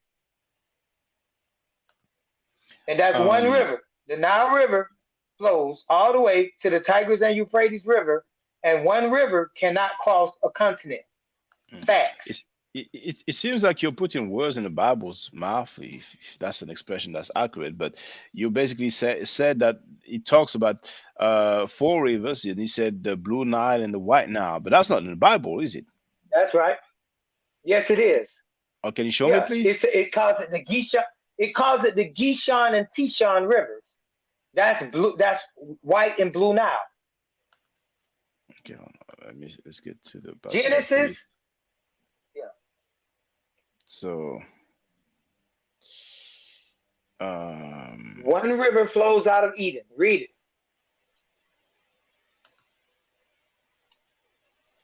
That's where they get the out of Africa theory from, out of Eden anyway. That's what they're talking about. So that's Genesis chapter 2, verse 10. Yes, okay. So I'm going to go to Bible Gateway. It's my favorite website, probably. Yeah, I know that Bible. one. Genesis 2 and Bible Gateway, New International Version. And I'm going to show you, we can read it together. Okay.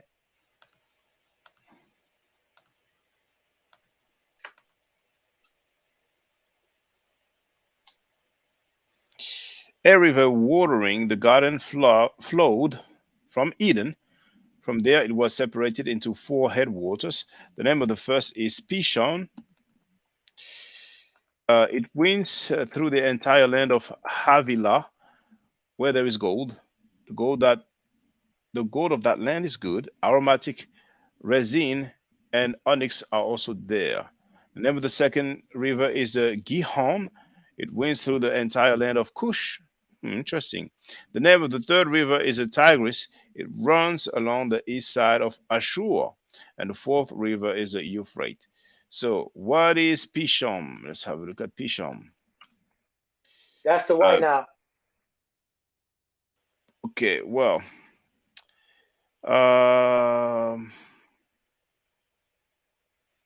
Identification.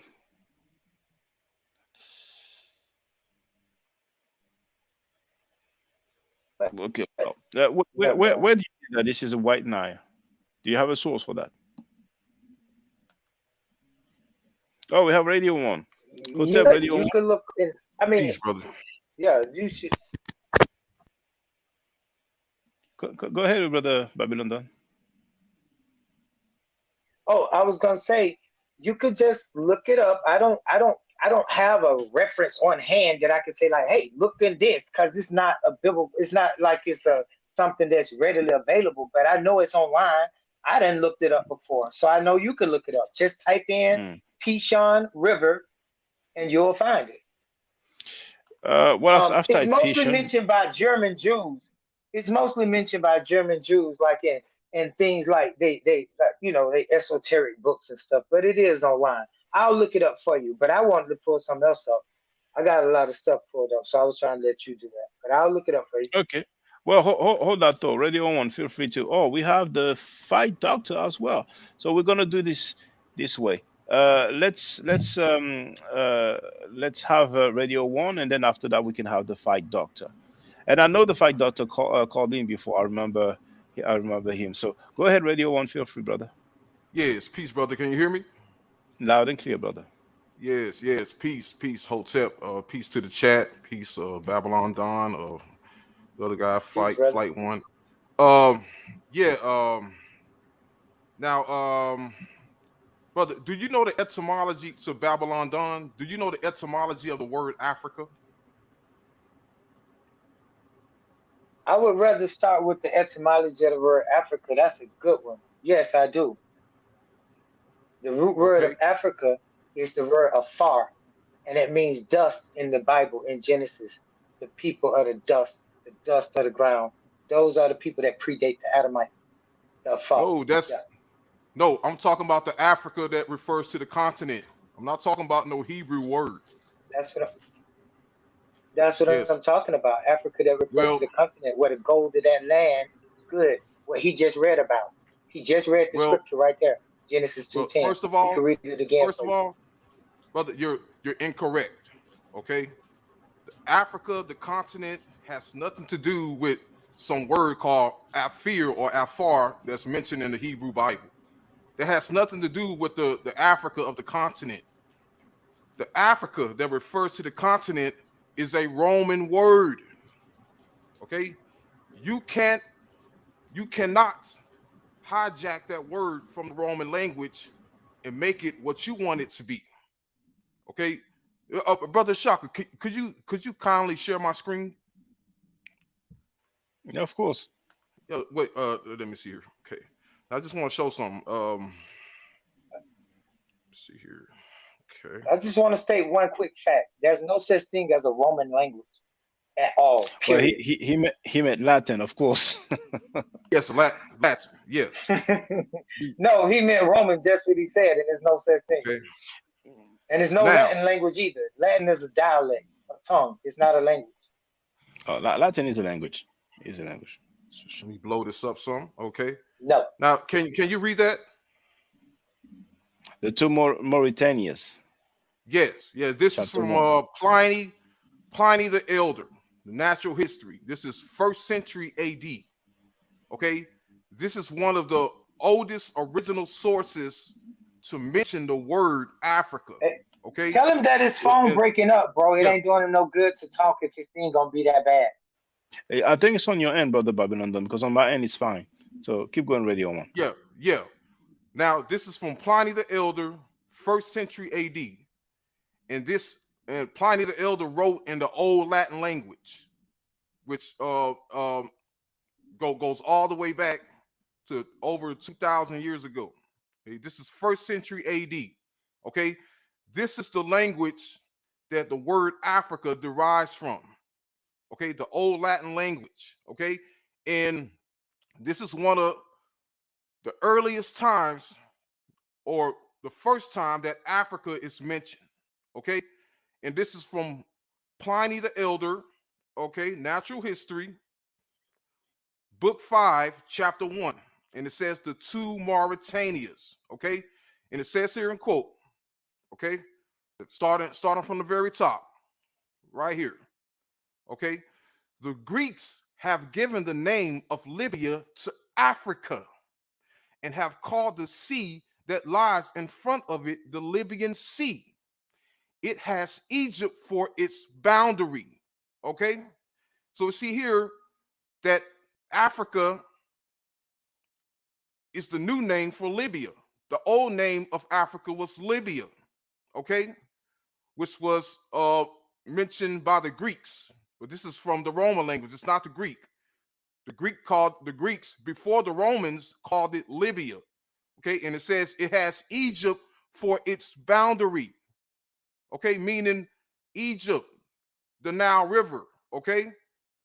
It's not. It says nothing about Israel. Now Israel is in what we call Syria, okay? And we're going to read about that as well from the same source. Just give me a minute, okay? And it says here, okay? Here it mentions wait a minute, okay? Yeah, Syria. Let's go to Syria, okay? Now this is where Israel is. So Pliny the Elder, okay, book 5, chapter 13. Next to these countries, Syria occupies the coast, once the greatest of lands, and distinguished by many names. For the part which joins up to Arabia was formerly called Palestinia or Palestine, Judea, Koil in Phoenice or Phoenicia. Okay, so it's saying here that Judea, which is what you call Judah, okay, or Israel, is located in Syria. And we see nothing about Africa mentioned in that text. But when we go back, okay, when we go back, it says here, okay, and here's another one, Egypt and the Thebes. Okay, it says here, Egypt is the country which lies next to Africa. Okay, in the interior, in the interior, it runs in a southerly direction as far as the territory of the Ethiopians. So it's saying here that Egypt, Africa came after Egypt. Okay, and let's go back to the first part. Okay, yeah, back to here. The Greeks have given the name of Libya to Africa. Okay, so the old name of Africa was Libya.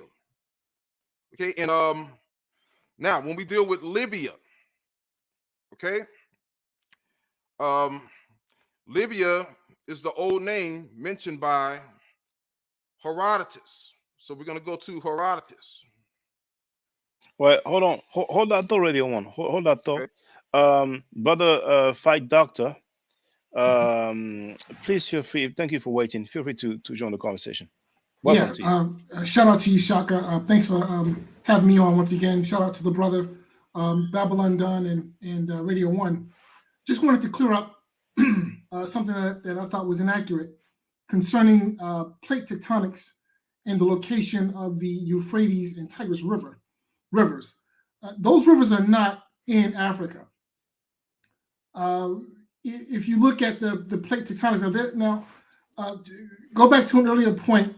There is an argument to be made that if you look strictly at where the plates are and where the African plate is specifically, there is an argument to be made that Israel, Palestine does lay on the African plate, therefore technically is part of the African continent. However, southern Iraq is clearly on the Asian plate, clearly. Therefore, the Tigris and Euphrates rivers are not part of the African continent. They are clearly part of Asia. So this conversation about the Tigris Euphrates rivers being in Africa, look, if you want to make the argument that, Mesopotamia is a civilization that was heavily influenced by African people, thousands of years ago. Okay, I'm all for that. But in terms of the geology, southern Iraq, Mesopotamia, has nothing to do with the African continent, speaking from a geological perspective. And again, you can look and see where the plates are, and clearly, the Tigris and Euphrates rivers, Mesopotamia, southern Iraq, are clearly part of Asia. So that's the points that I wanted to make. Thank you. Now, Brother One, before you share the other thing, maybe Babylon London wants to respond or add on. It's up to you, Brother Babylon London.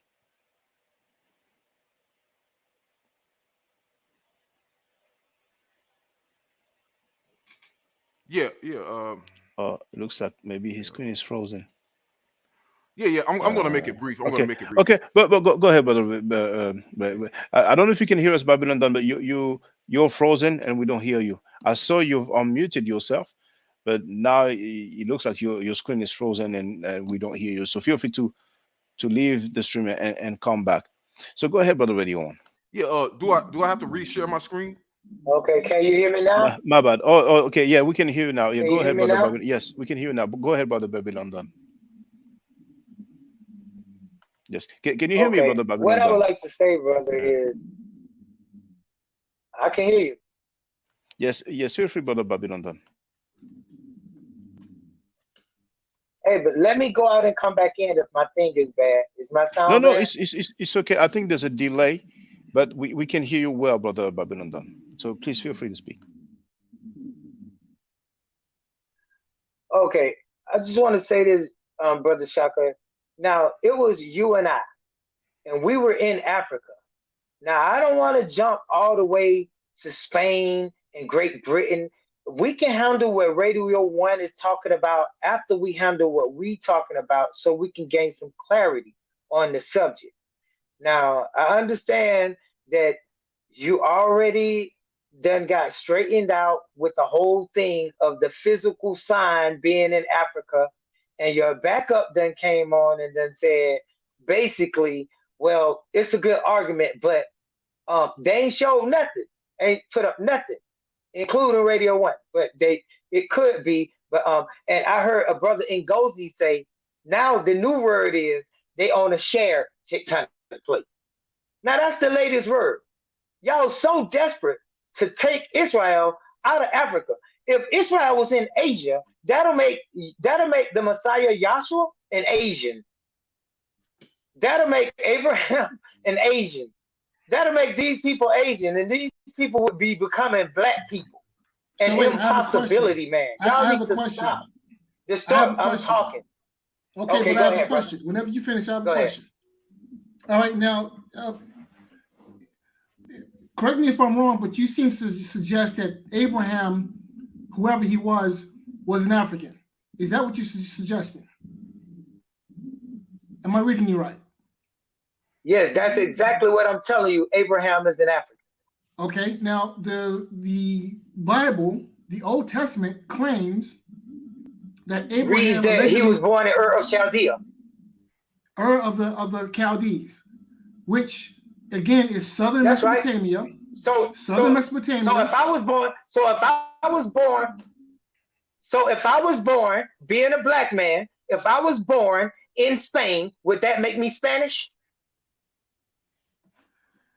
Exactly. Abraham is an African, and just because he was born in another country, if I may answer the question, if I may answer the question, you asked me a question, I'm going to give you an answer. Mm-hmm. Now, if you were born in Spain, that would make you a Spanish African, but it would not take away from the fact. Yeah, it would. No, that'd make you a Spanish African. Talk about yourself, because okay, well then, all right. So then I'll tell you, it would make you an African born in Spain. Yes, it would make you an African born in Spain. Yeah. Yeah. If you were born in Spain, I would still be African. Exactly. So now, all right, and Abraham is an African born in Chaldea. So if it is your argument that Abraham, born in Mesopotamia, southern Mesopotamia, all right.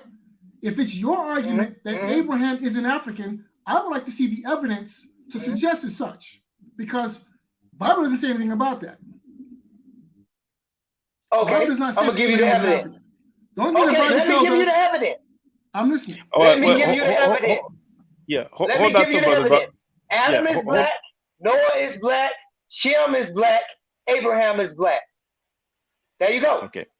Okay. Well, hold that thought. The people of Southern India are black too, but they're not African. The No, people I'm saying of his father the people. is black, Wait, so he hold would on a be second. black. Wait, sorry, brother. We heard you. We heard you. We heard you. All right. I heard Okay. you.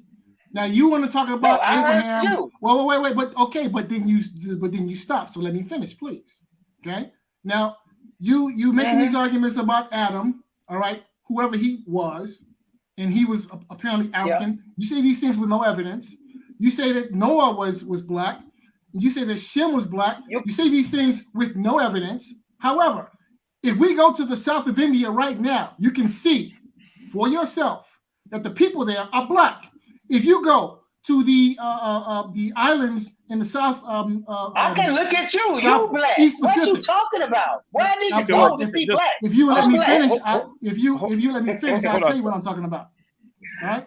If you go to the Pacific Islands, all right, in the east, those people are black. If you go to Australia, the Aboriginal people of that continent, they're all black. But guess what? None of them are African. None of them. So if your claim is that Abraham was a black man, okay, born in southern Mesopotamia, I'm not going to argue against that because the original people of that part of the world were black. But that does not mean that they were African, now does it? No, because we have black people all over the earth, indigenous to wherever land that they live in, but they're not Africans. So you're making this argument that Abraham, first of all, we don't even know that Abraham lived. We've never found his tomb. Okay? Never found Abraham. Okay, now how many points you gonna make before you let somebody correct you? Let me finish. Wait. You've been finishing for 10 minutes. No, hold on. Hold that thought, please. Radio one, go ahead, and then we can go back. Yeah. I just want to share. Yeah, I just want to finish sharing my feel screen. free, brother. Feel free, brother. Yeah. You've unshared it, so you have to share it again. Okay. I'm gonna do it. I'm gonna do it again. Okay. Yeah, no problem. Yeah, because this argument is irrelevant. Because it's okay. We can talk about it. It's okay. Let's be diplomatic. He can sit up here and say everything he just said is just made up. It's based on imagination, okay, and it has nothing to do with the reality. And he wants to deny the reality of this subject, which is the source. I'm showing you sources, okay. This is a classical author. Yeah. Here. Now I'm going to finish up my point here. Now this is okay. As we just learned, the Greeks have given the name of Libya to Africa. Okay. So the old name of Africa was Libya. Now, let us go to the earliest source that gives a geography for Libya. Okay, and this is from Herodotus. Herodotus the Histories, the father of history. Okay, the word history was coined by Herodotus. And this is from Herodotus the History, book 4, chapter 41. And he says in quote, "Such is Asia, and such its extent. But Libya is on this peninsula. For Libya comes next after Egypt." Okay? So we see here, according to Herodotus, Libya comes after Egypt, not after Israel or after Syria. Okay? Syria or Israel is not included as Africa or Libya. Libya is Africa. Okay? So we see nowhere mentioned Syria or Israel. Okay, and first of all, Israel is not in Egypt. Israel is in Syria, and Syria is in Asia. Now here's the official map for Africa. Brother, whenever you finish, I have a question. Now, okay, hold on. Now this is let's look at a map for Africa by itself. Okay. So now we see here, Africa. See Africa. We see nowhere Israel is not on there. Look at that. It's Egypt in the northeast, okay, and all the rest of Africa. We don't see Israel on there. Israel is in Asia. See, Israel is left out. That is the official map of Africa. Now, why is this? because Africa, okay, yeah, Brother Shaka, you can stop sharing my screen.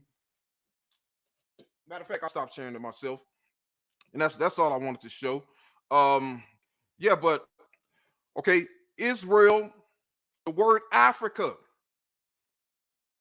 it is a Roman word that has to do with borders, that was established thousands of years ago.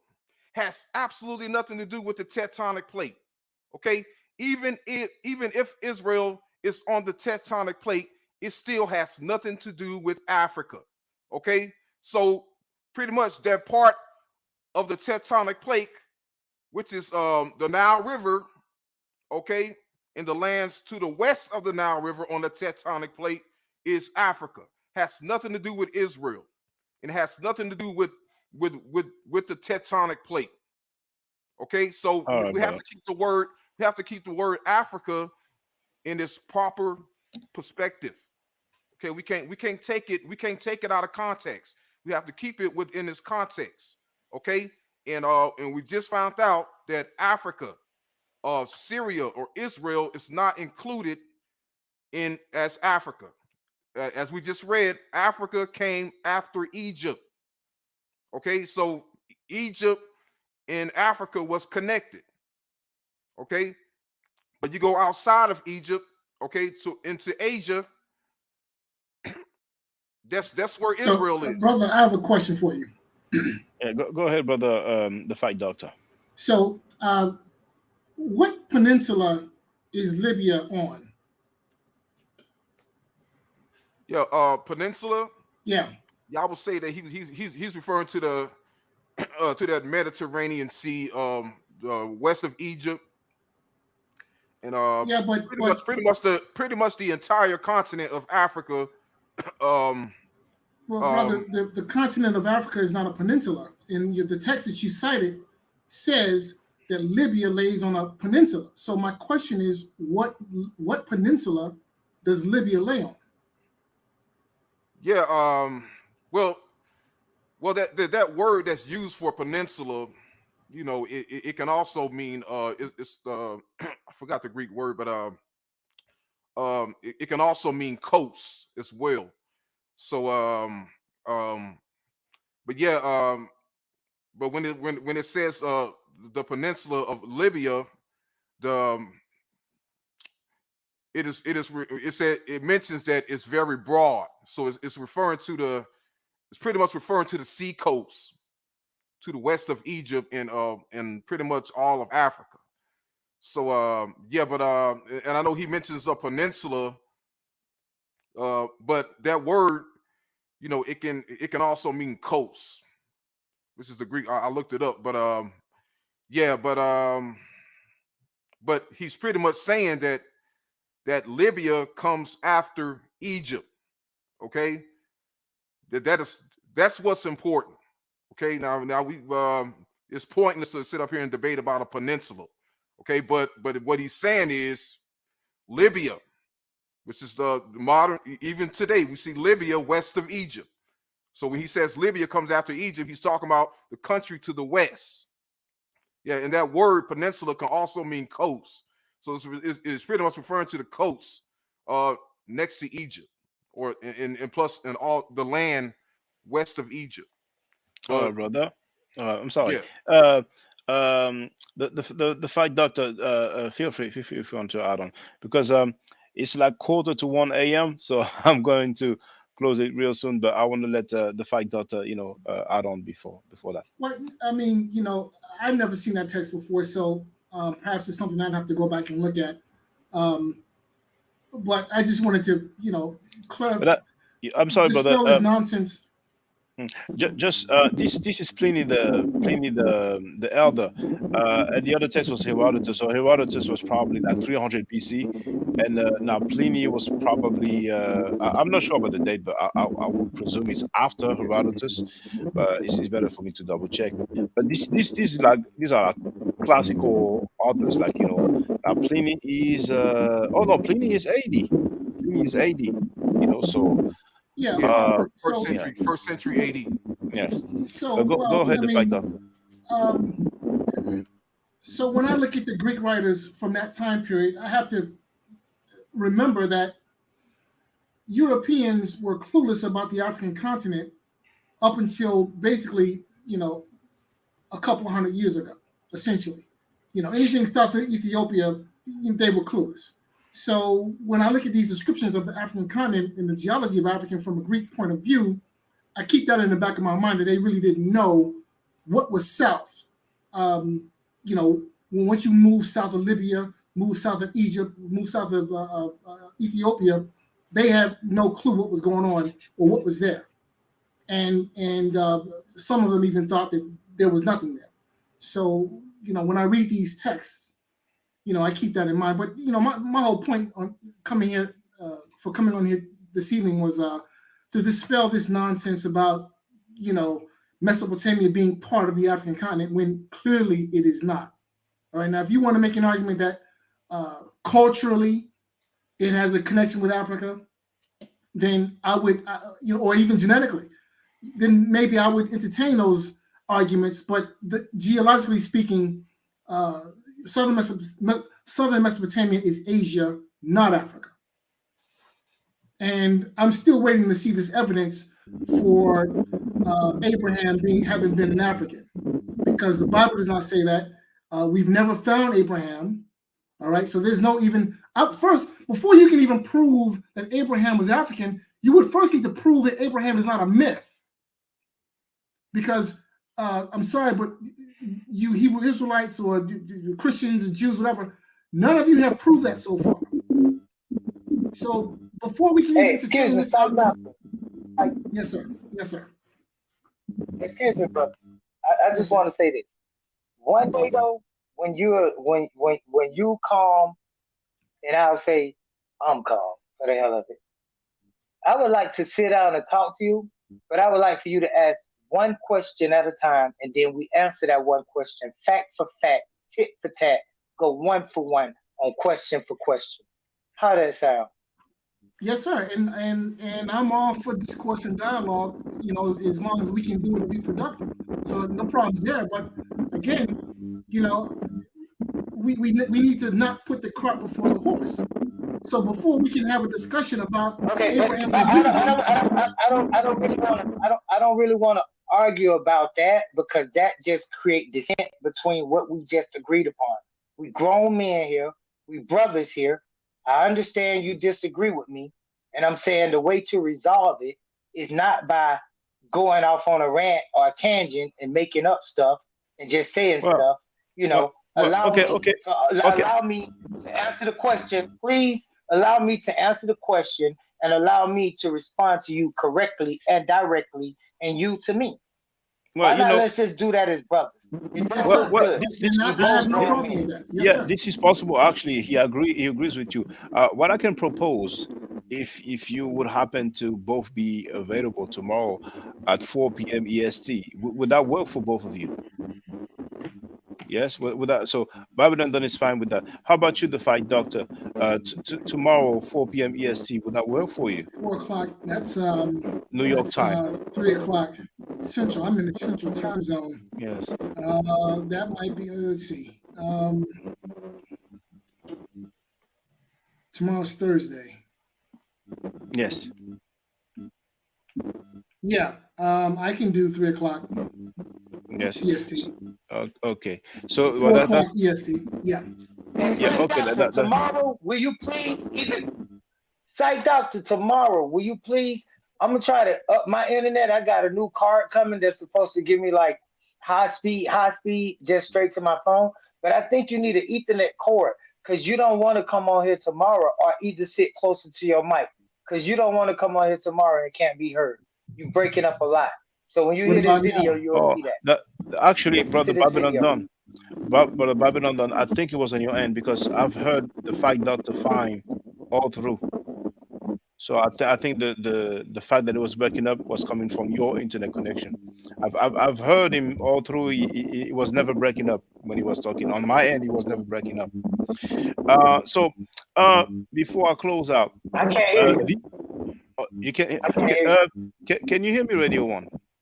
Yes, I can hear Okay. you. Yes. The fight doctor, can you hear me? Yes, sir. He Yeah. perfectly. You see, Brother Babylon done is on, I'm going to type it in the chat. V Bennett, welcome. Feel free to speak. I will close it soon, but thank you for waiting. Feel free to speak, brother. Oh yeah. First of all, I want to say thank all of you for joining in the session, and Shaka, also you, man. It was such a surprise to see you still going at it, and I'm so proud of you, just as another black man and also a person interested in history, that you just stay with your thing. I think a lot of times. By the way, us other brothers, I'm from the U.S., from Washington D.C., but I live in Europe, so I kind of understand how we could be a little phobic when we hear about a brother from Europe actually teaching us about our African history. That's something we need to look into. And it's not the only type of phobias we have. We have phobias, but the worst one to have is against our own people, just because where they lie at the moment. So Shaka, blessings to you. Radio One, it's good to see you around too. Long time. Peace, brother. Bless all of you. I wanted to say this, because I hear a lot of talk on this topic about the religion. The focus is the religion. Then the other topic is the archaeology, that from that perspective. And these are all can be examined by science. But what I was interested in is culture and politics from that angle. What was the culture, or what was the politic of the Egyptian in that time period, or before even Judaism existed? What was their practice? And did people, and I'm saying this in relation to the fact that it's been well known that people studied from the region, went to Egypt to get particular studies and practices, and then take them back to their regions. We've heard about that from Europeans' perspective, like Pythagoras. You hear them speak about Pythagoras. He studied in Egypt for 30 years. Is it possible that many more persons existed like that? That's a question I just want to throw to all of y'all, and that they have had an impact on the societies that they lived in. Well, that's it. That's what I'm going to say for now. And I did come in late on the session, so I haven't heard anything you all have really come in on. I was just happy to be off. Yeah, thank you. It's fine. If by any chance you happen to be available tomorrow at 4 p.m. EST, we're gonna have that discussion. And may I ask which country you are in Europe? I'm in Copenhagen, and I think I remember Oh, Radio Copenhagen, yeah. Raheem from years ago. He sent me maybe something to Copenhagen. Yeah. Okay. Well, I went to I went first to the Leiden Museum, and then I went to the Amsterdam Museum. So I actually passed by. I can't remember anyway, but that was a trip driving. But okay, well, really, we have our brother. This is the brother who let me know about the artifact. So this is Chris MVP Harris. Feel free to speak, brother. Hey, what's going on? What up, Radio One? Everybody else on the panel. I thought the gentleman was on here that spoke about that we have to prove that he didn't exist. That's a little bit fallacious, because what you're trying to do is to tell us that a negative doesn't exist. Here's the problem that you have. Hold on. I apologize, brother. No, actually, the brother, the fact doctor, was telling our brother Babylon Don that if we want to argue whether or not Abraham was black, we have to first prove that he existed. That Okay, he didn't say right, that he right. didn't. Yes. But go ahead, brother. Okay. Well, just to let him know, whether he was black or not, I think is irrelevant. There's no way that he could be the father of the Israelites. I'm going to explain this why. Abraham represents what you call eponymous ancestry, right? He's a mythological folk tale. I'm going to explain how it's impossible for him to be the father of the Israelites. This is simple. When you're dealing with the field of archaeology and anthropology, there's study, there's stratigraphy, there's bones, there's data, there's facts, there's archaeological sites that have been dug into, there's artifacts, as I showed Shaka today, and he just went in on it today. There are artifacts. Now we're going to look at Abraham. He's supposed to be the father of the Israelites. I'm going to show you how silly this is to believe that he existed in any type of capacity and to be the father of the Israelites. In the story of Abraham, we have him fighting against Philistine kings. Okay, he's fighting against Philistine kings. Now, we all know Philistines don't get into the Levant area until the 12th century BCE. This has been proven because of the pottery that was found. They estimated that it's found, they don't find or discover these this people group until the 12th century BCE. Now, here it is in the biblical narrative. You have Abraham fighting against Philistine kings. So if the Israelites leave out of Egypt around the 12th century BCE or 13th century BCE, since we're mentioning Ramses, Radio 1 will understand this argument. Ramses existed, what, 13th century BCE, albeit they never really tell you which one. They never really tell you which Ramses it is, but let's just say Ramses III. We're going to give him Ramses III because of the timeline that the Bible is trying to create here. How is it that they're leaving out of Egypt at the same time Abraham is alive fighting against Philistines some 100 years later? That makes absolutely no sense. And this is why when you go into the book of Genesis, and if anybody watched Signetter's channel yesterday or the last 2 days, you will see the silliness of these Israelites as they're trying to explain eponymous ancestry.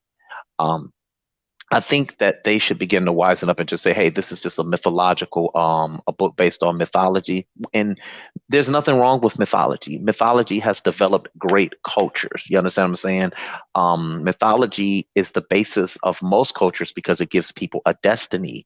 It gives them a reason for existence. That's what mythology is for. I think everybody can understand that.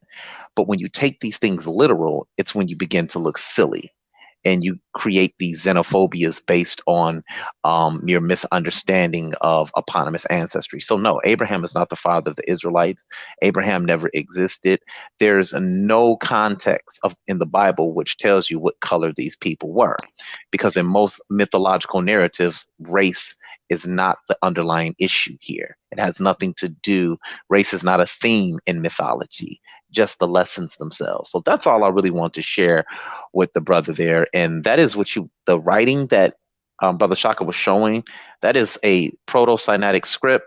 That is, in fact, or some people would say Phoenician, but it existed before the so-called Israelites even got there. So that's all I wanted to say. I was listening and playing games at the same time, and I just wanted to add that. So go ahead, Shaka.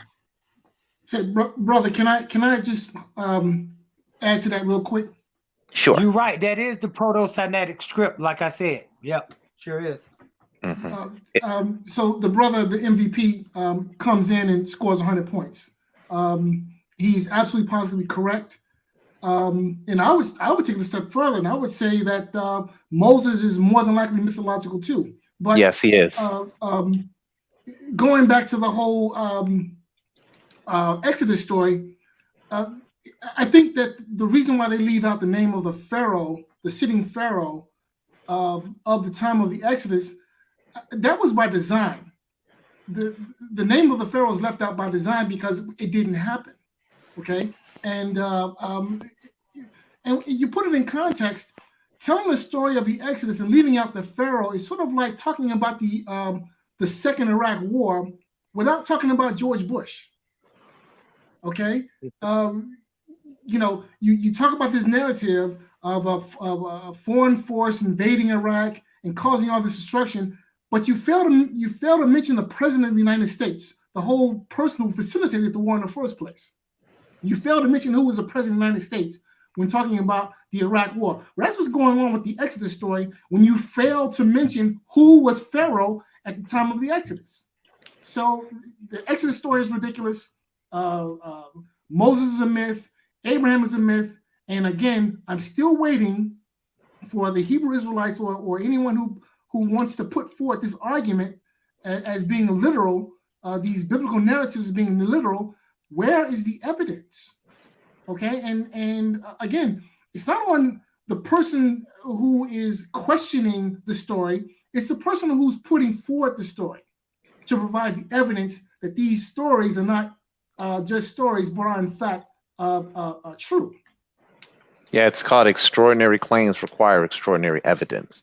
Where is this? Where is Egypt being destroyed at during the 13th century? This is during a time of rebuilding. I mean, we're coming from the 18th dynastic period into the 19th dynastic period, and 18th dynastic period is which Tutmos and everybody freed themselves from the so-called Hyksos kings, and they chased them out of there. 2, then we go into the Ramesside period, the Ramesside kings, which is the 19th dynastic period, in which they're at war with the Hittites, and they're defeating Philistines, but yet no group of people called Israelites is being mentioned anywhere. So we have so many problems with the narrative. I think that people should just like kind of like lessen themselves from this narrative and move on. You know, when I look at the so-called Exodus narrative, I do see what you call an oral tradition that existed in Egypt, pertaining to the lessons of Tahuti. And that's neither here nor there. That's another story for another time. But no, there's no man named Moses that ever existed. If it's written, I want to show everybody this. If the story is written by a man named Moses, how come he doesn't even know the king's name, the so-called Pharaoh's name? He would just know his name. Why is it in a third person narrative? It doesn't make any sense. Hey, bro, can I say something now? Sure. Now that you talk, can I please say something now? Sure. I never said that you couldn't. Okay. I just want to say this, that your whole argument, if you've ever heard the word begging the question, that's what you're doing here. That is not a begging the question fallacy. That's not a begging the question fallacy. We did let you talk. You said no, but I'm not going to let, excuse me, I'm not going to, you're not arguing, but once you start to produce logical fallacies, that is argumentative. Produced all those lies, no one said anything. I waited and asked, could I talk? So can I say something and then yes, but you have to, no, what you're doing is, Chris, I'll go next. I'll go next. Yeah, okay, all right, go ahead, Babylon. Go ahead, Babylon. It's really no order here, man. They don't have no respect. It's okay. No, it's not about disrespect. Feel free, Babylon. The real deal is, though, is that, you know, many people talk about facts and bring this, and you haven't shown that. I'm the only one on this line, other than the brother Shaka Ndugu, who showed at the beginning of this show, King Hezekiah, the king of Judah, who y'all say the Israelites don't exist, but it's a king of Israel, of Judah, that exists. And he got a stamp, a seal. And everybody scholars all around the world is recognizing this, and y'all continuously saying, no, it's no such thing as Israelites. It's a Shalmaneser black obelisk. It's an obelisk, an Egyptian, another Egyptian artifact with Israelites on it. Look it up, Shalmaneser II, black obelisk. You can find it on Google. But y'all continue to say the Israelites don't exist. And y'all go with the old pseudo knowledge that y'all done heard already before, the same old arguments. Why did God do this? If Israel, if they left Exodus, how could that's begging the question. So, brother, can I ask you a question? We using a book. No, let me go next. I'm gonna take this. Let me have this, please. We using a book, bro. We cannot do this. We using a book and a text called the Torah. Now, when we do dibble and dabble with y'all into the written part of it and discuss it, and we show y'all things, y'all say, "Oh, it's not a historical book. Oh, it's not a scientific book." All right, but brother Babylon, I get the point. I'm sorry. Yeah, Brother Shaka. Yes, Brother Shaka. It's all right if I go real quick. Yeah, it's okay. It's not going to take long. Yeah, the scripture I was going to give you was Genesis 10. I'm going to give you the last scripture. This is the only thing I want to tell you. What you got to say and make it brief, brother. Okay. Wait, no, it's okay. Just let us all be cool. It's all good. It's all good. Babylon done. We get a chance to talk about this tomorrow. What I want to do is just let Chris go and then let the fight doctor go.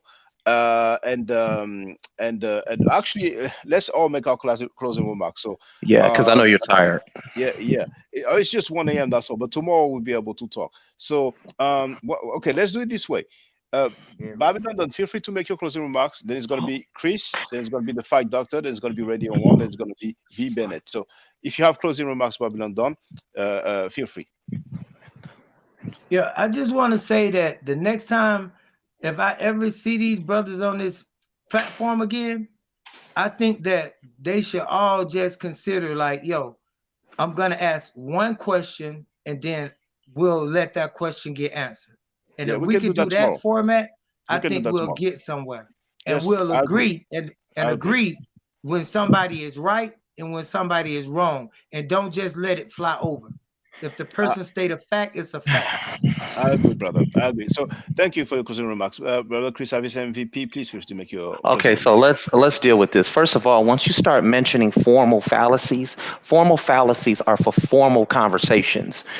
They're not for informal conversations. You should know the difference between the two. Secondly, I never asked you a question. I made a statement. So I'm not begging the question because I was supporting my information with facts, knowledge, archaeological discovery, and not to mention I could back it up with the books and the archaeologists and the archaeological dig and who controlled the archaeological digs. People such as Kathleen Kenyon, Israel Finkelstein, Neil Silberman, etc.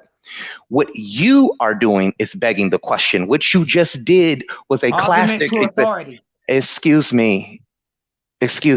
Have some patience, It's Kohen. okay, Chris. Go ahead. Go ahead, brother Chris. Go Okay, ahead. yeah, this is Let us not argue. this is the thing with the Israelites. They have no patience. They have zero. They're supposed to No, be this. it's okay, Chris. Just get to the point. I'm I trying to really get don't to want the us point to here. I don't want us to beef. Just go ahead. Feel free, brother Chris. Oh, well, all I'm sitting up there saying is this. Where's your evidence and where's your proof? You didn't provide any. I simply made a statement. And many times these brothers, they come on here with these ad hoc fallacies, slippery slope arguments, red herring arguments, and say, hey, look at what our Bible says. Hezekiah never mentions that he's an Israelite. Hezekiah never, you don't find any original writings by Hezekiah. You have the same story with those bullas and these steles that you have with every one of them that's found. They always say it was found in a junk heap. Most of them are forgeries anyway. You guys don't have any proof of the temple, no proof of David, no proof of any of it. It's just a fantasy taken from Egyptian lore and Mesopotamian myth. Thank you for your closing remarks, brother Chris. Babylon, if tomorrow you're free to bring some people, whether they're Hebrews or not. You're free to bring anybody. No, I So, don't have no friends, bro. I'm solo dolo, so you don't have to well, invite me for I was, nothing. I come by I, myself. yeah, I'm I my was just own saying, man, and I'm a just saying. So standalone, and I'm I gonna don't want rip you to feel every like, head off on this show. yeah. So I don't want you to feel like we are against you. No, no, Yeah, no. yeah. I've been Now, through now, some Hebrews good. always crying.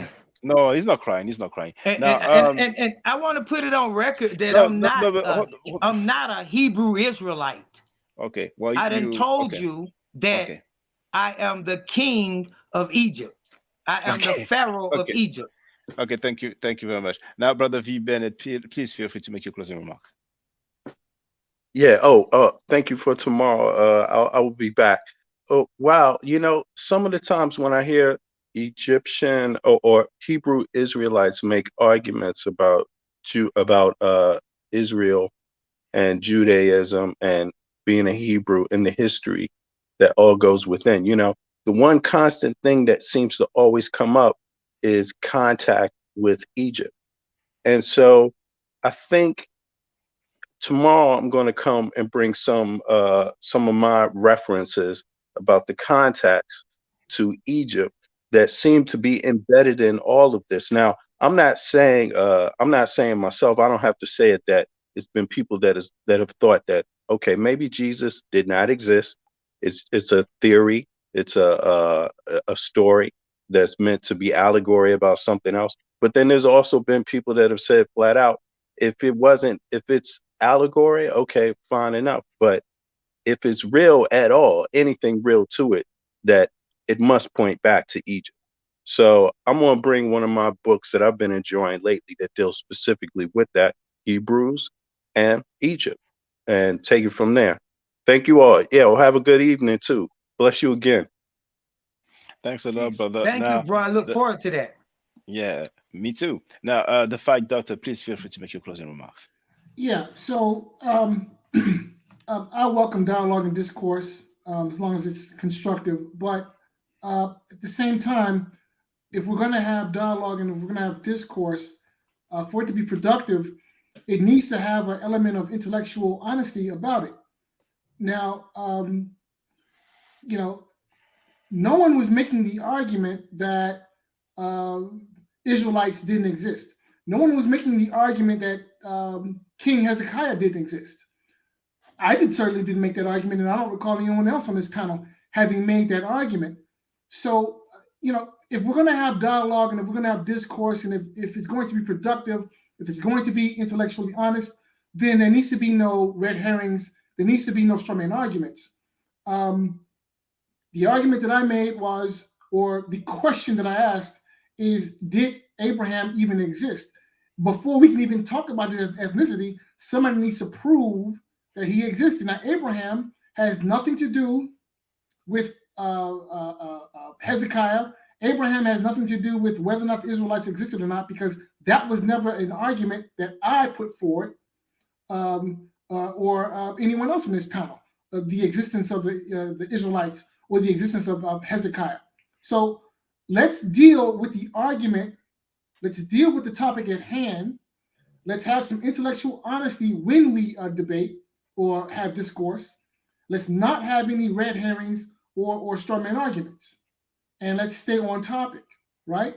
So again, the topic is if Abraham existed, and if he did, where's the proof, right? And look, whether or not the Israelites existed is beside the point, because the topic, what we're talking about, is Abraham. So let's stay on topic, let's stay on point, and let's have a degree of intellectual honesty. So I'll leave with that. Thank you for your closing remarks. Now, just before I let Radio One speak, actually, I have stated in the past, where are the Hebrews in history? Where are the Israelites in history? And I agree with what was stated earlier. We had a mention of Ezekiah, but I haven't seen anywhere where it says that he is a Hebrew or a Israelite. But we can definitely have this discussion tomorrow. So, Brother Radio One, please feel free to make your closing remarks. Yes, I want to close out on saying that, first and foremost, okay, as a historian, as a real historian, okay, I will not allow anyone to take these words such as Africa, Egypt, those words, take these words from the original sources that they derive from and make it what you want it to be. And being dishonest, because when you do that, you're being dishonest and you're lying to the people. Okay, now, Africa derives from the Roman language. It is a Roman word. It doesn't matter if Asia is connected to Africa on the tectonic plate. There was a border in the middle of that made one part Africa and the other Asia. Okay, and Israel is not in Africa. So when Brother Babylon Don is saying that Israel is in Africa and not showing you the source where Africa comes from, his intention is to be dishonest and to lie to the people, and that's what he's doing. Okay, but I just showed that Africa is the land west of Egypt, has nothing to do with that part of Asia or West Asia in Israel. I just showed that. Okay, all he did was just made up stuff. That's all. I mean, if you're gonna do that, you can place Africa anywhere.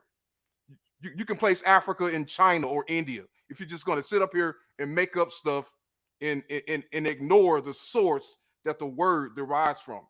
Okay, and to Brother Babylon Dawn. Now I disagree with you when you say that Africa was Africa south of Egypt, or most of Africa was unknown to the Greeks, because I read the entire text. I speak the language. All of Africa was known to the ancient Greeks. Why? Because the knowledge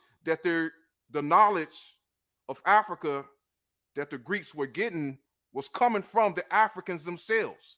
This was based on the journeys and the caravan roads and routes, and routes made by the Africans, the Egyptians, the Egyptians, the Libyans, the Ethiopians. The knowledge was coming from them, and Herodotus wrote it down in his books. According to Herodotus, he had knowledge of the Niger River south of the Sahara Desert. He spoke of a circumnavigation of Africa by the Pharaoh Necho, where they circumnavigated where the Phoenicians circumnavigated the entire continent of Africa. So yes, they had knowledge of Africa, and this is a lie that has been told that sub-Saharan Africa was unknown to the ancient Greeks. But that is a lie. It was known, but you just have to read the entire text and know the truth. Okay, the Ethiopia, they placed it south of the Sahara Desert. I mean, this part of Africa was known, and their intention is to leave this out so they can take certain parts of Africa out of history. Okay, but it was known because the knowledge was coming from the Africans themselves, and you have to, do more study on that, because that's what it is. But yeah, I'm gonna close out on saying that, see this flag here? Okay, this is a flag I wear around my neck, the flag of Africa, and as you can see, Israel is nowhere on there. This is the real Africa. Israel is not in Africa. And that is a historical fact. And with that said, Brother Shaka, I'll close out saying peace and hotep. Peace, brother. Peace and hotep. Now, brothers, I have already prepared the live stream for tomorrow. So you will find the link in the chat. I entitled the video, Shalom to my Kemetic Hebrew Israelite brothers and sisters. Now, what I would like to say, if we have some people who don't agree with our stance, the fact that they are here, I think, is good. So we should try, I think, to be as diplomatic as possible, and in the way we speak, we should maybe try not to sound antagonizing, because if some people who don't agree with us are willing to have a discussion with us, then I think we should kind of be, have some courtesy. I'm not saying that we should pretend to say things to make the person feel good. We can definitely tell anybody that we don't agree, but still, in a nice manner. There's just nothing wrong with trying to be nice. And Yeah, so I think you will know what I mean. So thank you very much for being there. I'm really looking forward for tomorrow's discussion. It's just that it's 1 a.m. now, and I got to work tomorrow morning. But I'm very happy about your presence there, and I'm looking forward for tomorrow. Tomorrow, 4 p.m. EST. So that's 4 p.m. New York time. All right. So thank you to all of you. Thank you very much, Brother Babylon Don. I'm looking forward for the discussion tomorrow. All right. So, brothers, stay safe, stay healthy. If I'm allowed to by the nature, I will definitely holler back at you. I don't argue, I state facts. If you're not part of the solution, you're part of the problem. Do I to do I to hotep. Now, for the record, for those who don't know, I'm giving middle nature classes. And here, that's the flyer. Okay? So, those who are interested, feel free to holler at me. If you're not interested, it's cool. But I recommend that everybody who has not yet seen the video, Kemet and Ma'at, Before Judaism, Christianity, and Islam, then watch it. It has about 300,000 views and really deserves to have a lot more. I just want to let everyone know who's listening in now and who's going to listen to this stream in the future. I just had my first Meta Nature class by Brother Shaka today, and I've had other Meta Nature lessons by other teachers, and I can tell you right now, the brother is the best in the game. He is that was one of the best classes I've ever had, ever. So if you're interested in learning the Meta Nature, if you're interested in getting the basics of it, Brother Shaka is an awesome teacher. Get with him, and it's extremely affordable. This brother is giving us his time and his skills, and he's basically giving it away. I mean, I just consider it a donation. You know what I'm saying? So if anybody's interested in learning the Meta Nature, get with this brother right here. He's an awesome, awesome, awesome teacher. And I'll end with that. Hotep Senu, Hena Senut. This is Julie, also known as Servant of Yah, and I'm currently taking the Medu Neture classes with Brother Shaka, and it has been an amazing experience. Only 2 lessons so far, and I feel like I've been taking the classes for months, just with the how in depth he goes into the vocabulary words, the construction of the language, the grammar. It's been immeasurable, the experience. And one thing that comes across, hands down, is his extreme passion for teaching this to anyone who is willing to learn and has an interest in learning. So I highly suggest, if you are interested, even a minimal interest, that you subscribe to the classes with Brother Shaka. It's such a nominal amount for how much you get. I know, like, our last class was over 2.5 hours. It felt like 2 minutes, but because that's how, involved you are in what he's teaching and how he teaches and how compassionate he is about what he teaches. Also with sharing materials free of charge, no question, no doubt. It's just what he does. He doesn't have to, but he does. And so I just wanted to give a short testimonial about the class and the effectiveness of the class, and all of that is attested to how studied Brother Shaka is. So I highly recommend anyone with a minimal interest that you do sign up for the Medu Neture class. Hotep. Don't forget to subscribe to my channel, which is Ma'at Forever. Don't forget to watch the video entitled Kemet and Ma'at. Don't forget to share Kemet and Ma'at on my channel on Twitter, Facebook, Instagram, WhatsApp, or other social media that you use. Email, text messages, you name it. Those who wish to donate can do so on paypal.me/Ma'at Forever.